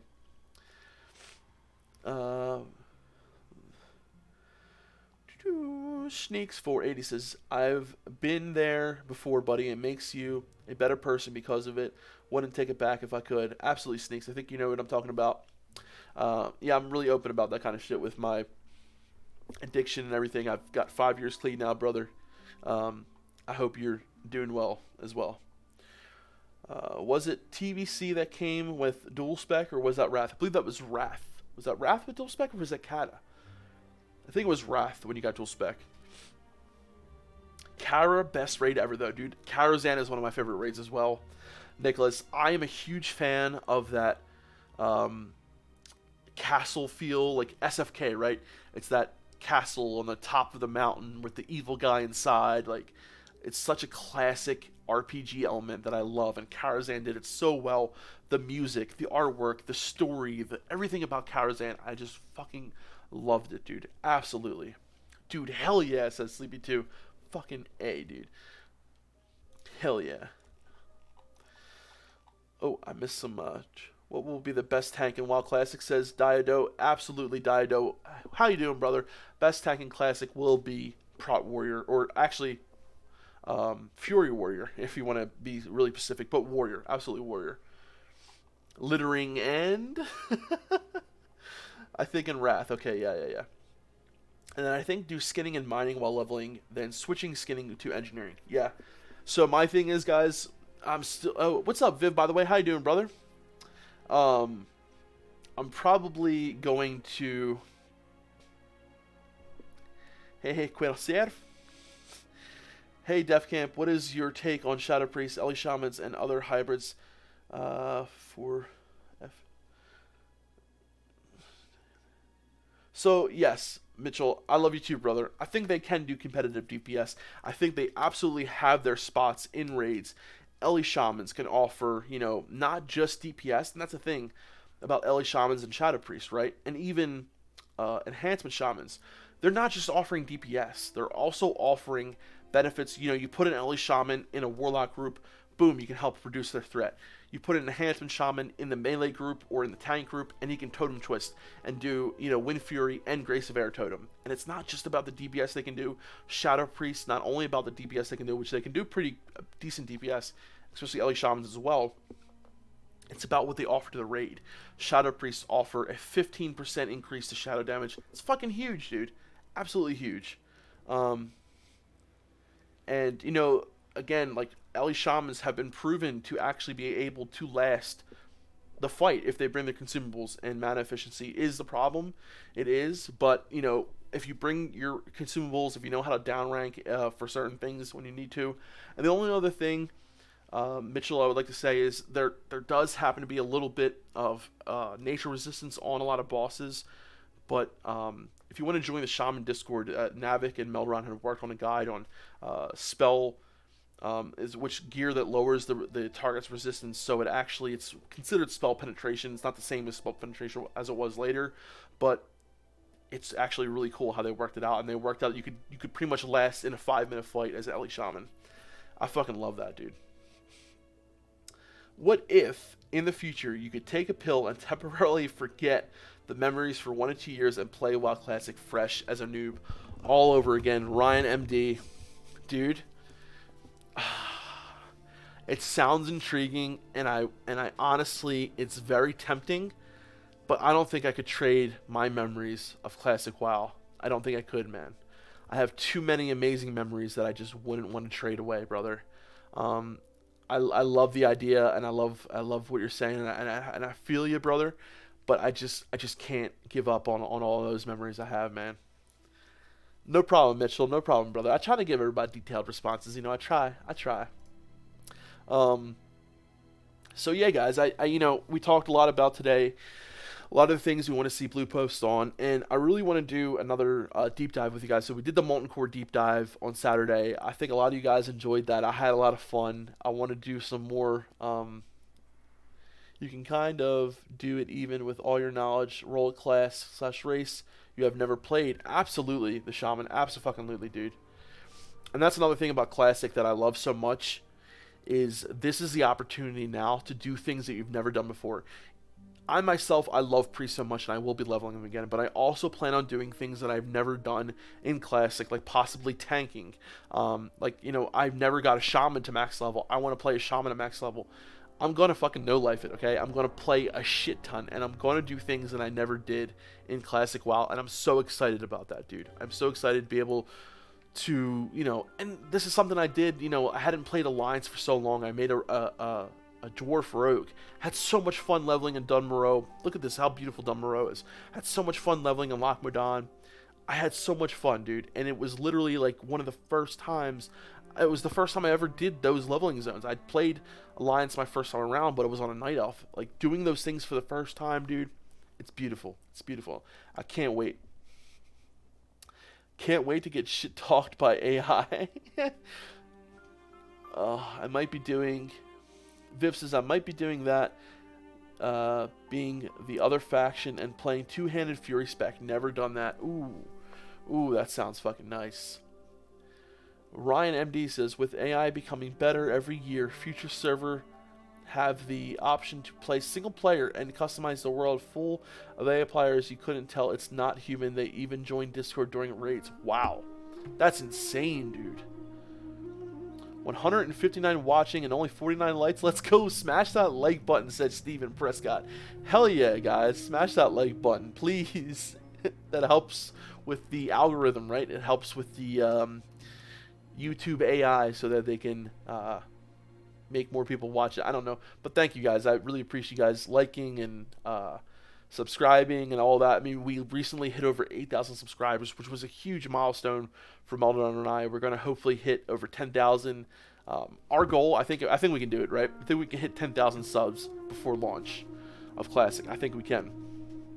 That's what we want to do. Hit 10,000 subs before the launch, baby. And I'm going to continue streaming. Dude, I literally love streaming so much with you guys. Like, I literally wake up and I couldn't wait to stream today. Just like chatting with you guys, talking, and dude, just wait until I can actually play Classic WoW with you guys and stream that. I cannot wait, dude. I'm literally going to be streaming like all the time when I'm playing. I can't fucking wait, dude. Write it down, 10K by May. Okay, Crimson, alright, we'll see, baby. I hope so. That'd be awesome. Over 9,000! I love the weather effects in vanilla. Oh, the benzo. I fucking love them too, baby. They are so... They are so intense and immersive. Absolutely, dude. Absolutely. What does Scooter say about his subscriber level? Scooter? Who's Scooter? What does Scooter say? Becoming a guild enchanter is about being the first enchanter to 60, and recipes are a lot to do with luck or grinding a lot of the gold. Jimmy D, great point, dude. So, like, Jimmy D, my plan, Jimmy D, is to be the guild enchanter, but if I can't, dude, I'll probably end up dropping enchanting, because I don't really see the benefit for me of having enchanting if I'm not the guild enchanter. So my plan is to go tailoring enchanting at launch, and as soon as I make True Faith vestments for my priest, which is an amazing, if you guys aren't familiar with what it is, it's a really good fucking chest piece, an epic chest piece that gives like plus 70 something healing, MP5, and it's really, really good until, like, you know, you can replace it maybe around tier 2. Oh, Shaman Holtzy with the 199 donation. You get a hell yeah, brother. Hell yeah. He says, the Yoda debacle was hilarious. Much love, Shaman Holtzy. Thank you. The Yoda debacle was so funny, dude. I can't wait to rewatch the stream and see that, dude. I was literally getting fucking, like, I was getting angry. I was legit getting fucking intense. It was getting intense there. Yoda, I wanted to, you know how, like, Homer Simpson strangles Bart? That's what I wanted to do to Yoda, dude. But I kind of miss him now that he's gone. Should I reinitialize? No. What I'm going to do after this, I'm going to sit down with Yoda. I'm going to have a chat with him. Tell him, listen, man, you got to shut the fuck up when I'm streaming.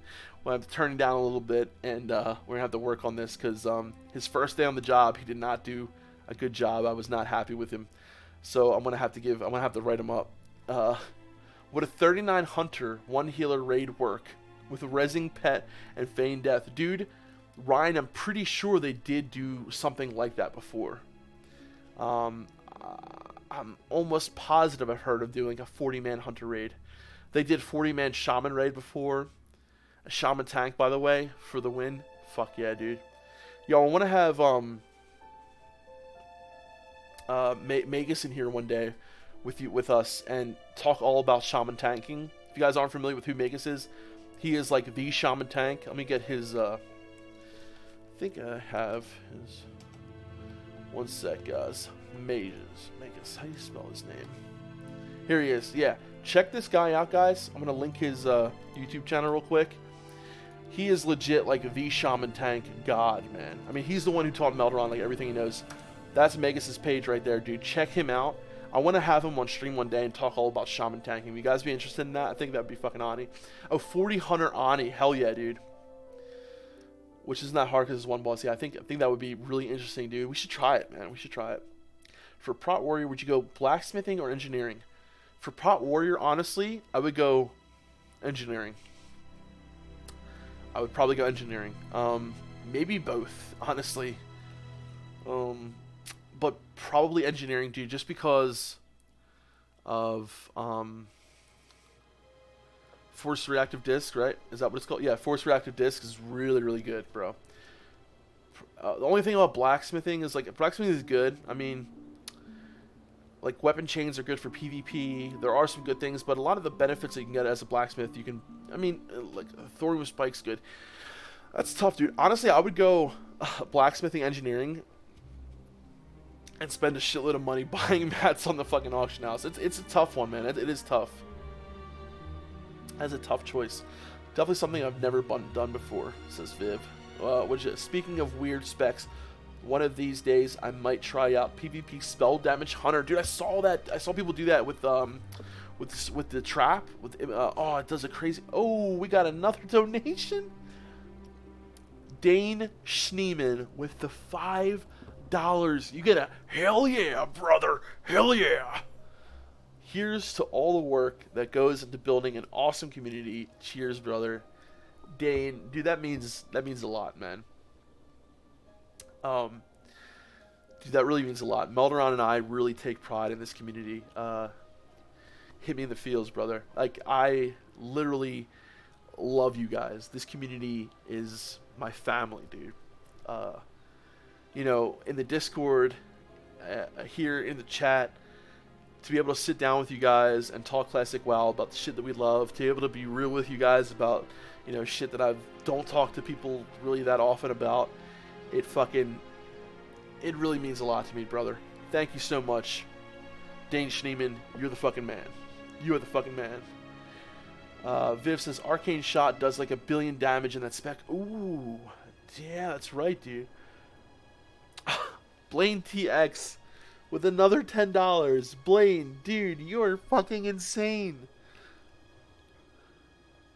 Blaine, thank you so much for the $10, dude. You guys, dude. Oh my god, dude. You guys. Blaine. Dude, thank you so much, brother. It means so much to me, dude. To Blaine TX, oh man, you banished Yoda. I did. I banished Yoda. He's in the corner right now. He's in timeout, dude. Yoda is in timeout. After the stream, I'm gonna have to go into my Streamlabs and try to have a sit down with him and figure this out, because he did not do well on his first day. I will bring back Yoda. All right. The thing is, if I bring him back, nobody's really in Twitch anymore, so I think we won't get any follows. But let's bring him back for the rest of the stream. Even though, if we enable, okay, enable. Wait, that's test. Nicholas.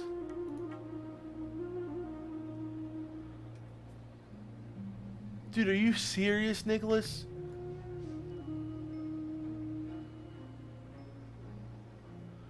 Nicholas Stain, $100 donation. Absolutely love that you and all the others are doing these streams so often. Gives me something to listen while I work overnight. I got summer off here, so 24/7, no lifing again, boys. Keep it up and keep that classic hype going. Nicholas Stain with the $100 donation. Dude. Nicholas, thank you so much, man. I don't even know what to say.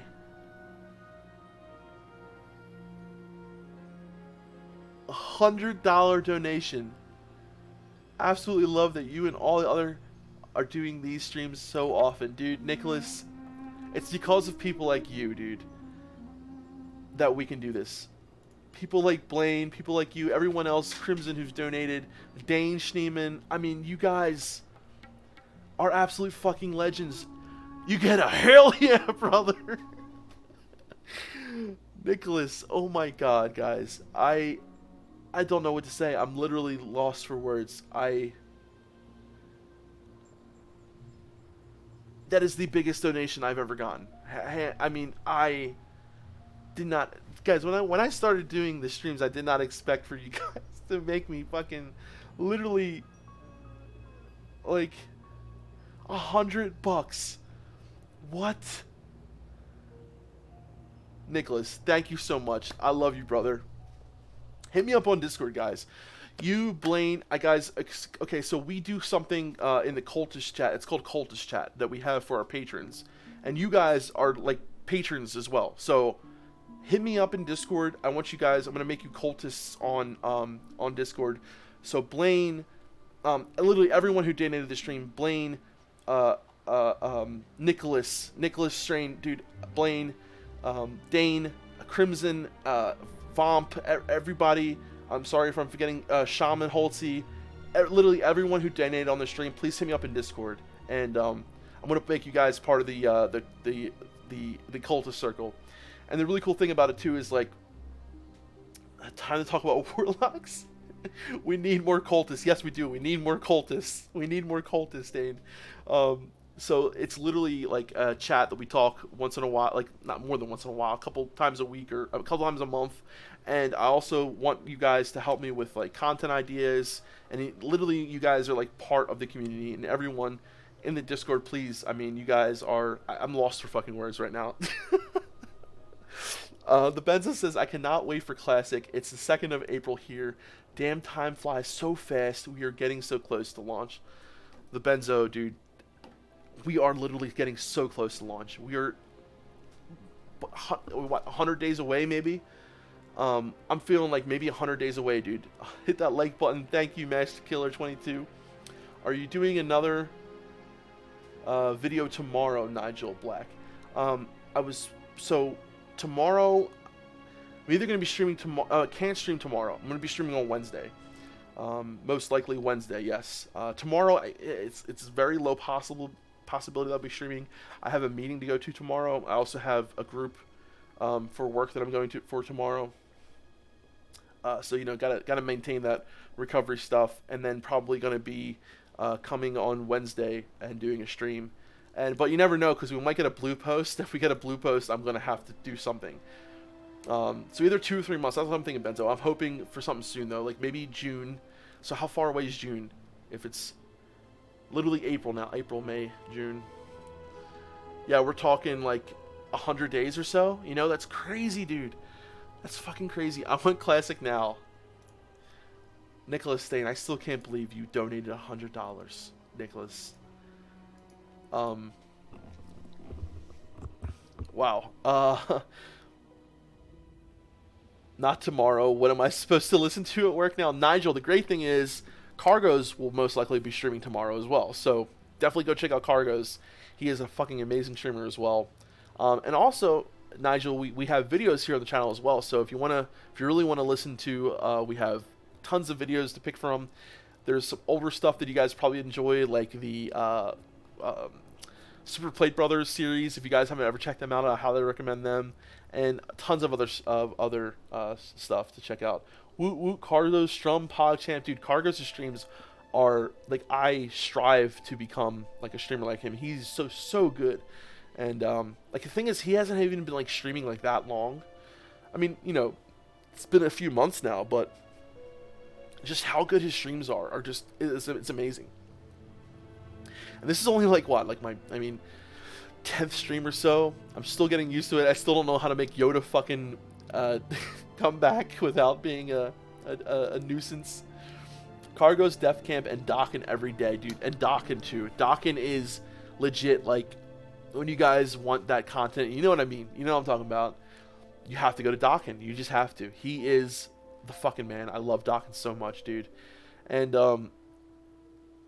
dedication, it's what make you guys so popular, dude. That means a lot, Jim. Thank you, man. You mean the streamer Defcamp also makes videos? Absolutely, yeah. Subscribe to the channel, Norsk, and you will see we have tons and tons of videos. I'm sorry, by the way, Esfan TV said July will be the release date. Pizzy, I hope so, brother. I hope so. And if anyone knows, it might be Esfan, so you never know. Esfan's got them connects, I think. Can I have Discord link? Actually, Pizzy, let me link that in Twitch. I'm sorry. I gotta start paying attention more to the Twitch. So let me link Discord in the Twitch so you guys over there can have it. And I can't believe Cargo's hosted me on that. That was fucking amazing as well. And we're trying to make it so that we have like one of us streaming at all times. So like Cargo's is going to be streaming like kind of earlier during the day, and then I'll be going live after him so that you guys can either watch one of us. That would be like ideally. I think that would be really cool. Okay, here we go. Let's link it. Oh, we still have 22 over here in Twitch. Holy shit. Alright. Does Melderon stream? No, Melderon doesn't stream, but he is literally like the... Melderon is the wheels of this channel. Like, he keeps everything going. He does the majority of the videos. He does the majority of the technical shit, the uploads. You know, I help him with videos here and there when I can, and I make my own videos once in a while, but Melderon, like, keeps this channel going. My brother is the, like, he is such a support for me. He's like my fucking, it sounds weird. He's like my dad, but Melderon is a dad. He definitely is. He's not really a dad, but you know what I mean. He's a dad.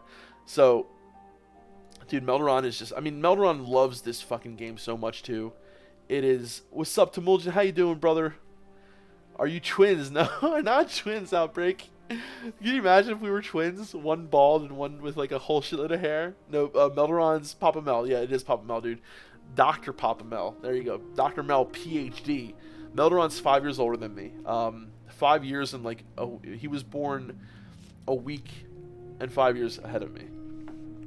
He is a true big brother, Crimson 28. And the other thing is, like, during my time with like my addiction struggles, and, you know, I've put my family through a lot of shit, trust me. You know, with going to like 4 or 5 different rehabs, you know, finding me down in North Philly and shit like that. And my brother was there for all of it. He literally took care of me through it all. And it was really funny. He was literally like the prot warrior. He was the protection warrior. And now that I've gotten better, he's become like this wise shaman. So it's so cool how your real life plays into what you play in your character, and I fucking love that. Holy shit, it's Cargos, dude, thank you so much for the host, my man. I think I finally reached to be able to be a Twitch affiliate, whatever that means. I don't know what that means exactly, but I can do it now because of you, brother. I love you so much. Cargos, can I just say, this community is the fucking best community in the world. I can't believe the amount of support that we've gotten through these people. You know, like Nicholas, like Dane, like Crimson, I'm sorry, Big Dog, all you guys, Vomp. I mean, Jesus Christ, you guys just literally like blow my fucking mind. No problem, bro. You deserve this shit. Thank you, Cargos. Thank you, brother. Oh, look at that. Was it hit the end of the video of Mezio's video? Oh, and also let me throw a link to Mezio as well. We use a lot of his stuff in this, and I want to show you guys, like, if you guys ever just want to chill and listen to this music, it is so fucking good. Mezio does such a good job. Let me give you the link to his channel as well. And, dude, Atticus, I'm so proud of him. Like, he made that video so fucking good. Any of you guys who want to work on content, who want to make videos and, you know, either need help or want me to help just, like, you know, review them and watch them in chat or whatever, I am all up for doing that, guys, because if it wasn't for people like Cargos and so many other content creators that I don't think that we would be where we are today. So it's all about passing that on, dude. It's all about sharing the love. It's all about sharing the love. All this man love is making me is making my feet sweat. Dude, 100 likes. Oh shit, are you kidding me? No way. Oh, okay, you said we can hit. Dude, we're at 85 likes. God damn. 100 likes. Just sub to Cargos. Can't wait to start digging through that content. Oh my god. Guys, yeah, we got to put a link to Cargos in here. And well, if you guys aren't sub to Cargos, what is wrong with you, my friend? Carzog. Look at that, dude. 45,000 subscribers, dude. Is he not?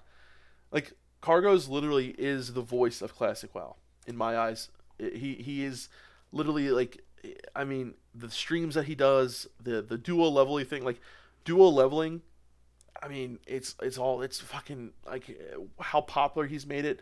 Fucking love it. Hit that like button, boy. Thank you, guys. Cargos is beast mode, dude. I'm feeling this man love, man. Got a lot of man love going on. All right, guys. So not plan on streaming this long, but I literally, like, I'm becoming addicted to streaming as well. So I love it, brother. But Cargos is a huntard. It's okay. We'll forgive him, Timulchin. We'll forgive him. At least he plays Horde, right? At least he plays Horde. His leveling guides are too damn good. Crimson, they really are. They are literally too good.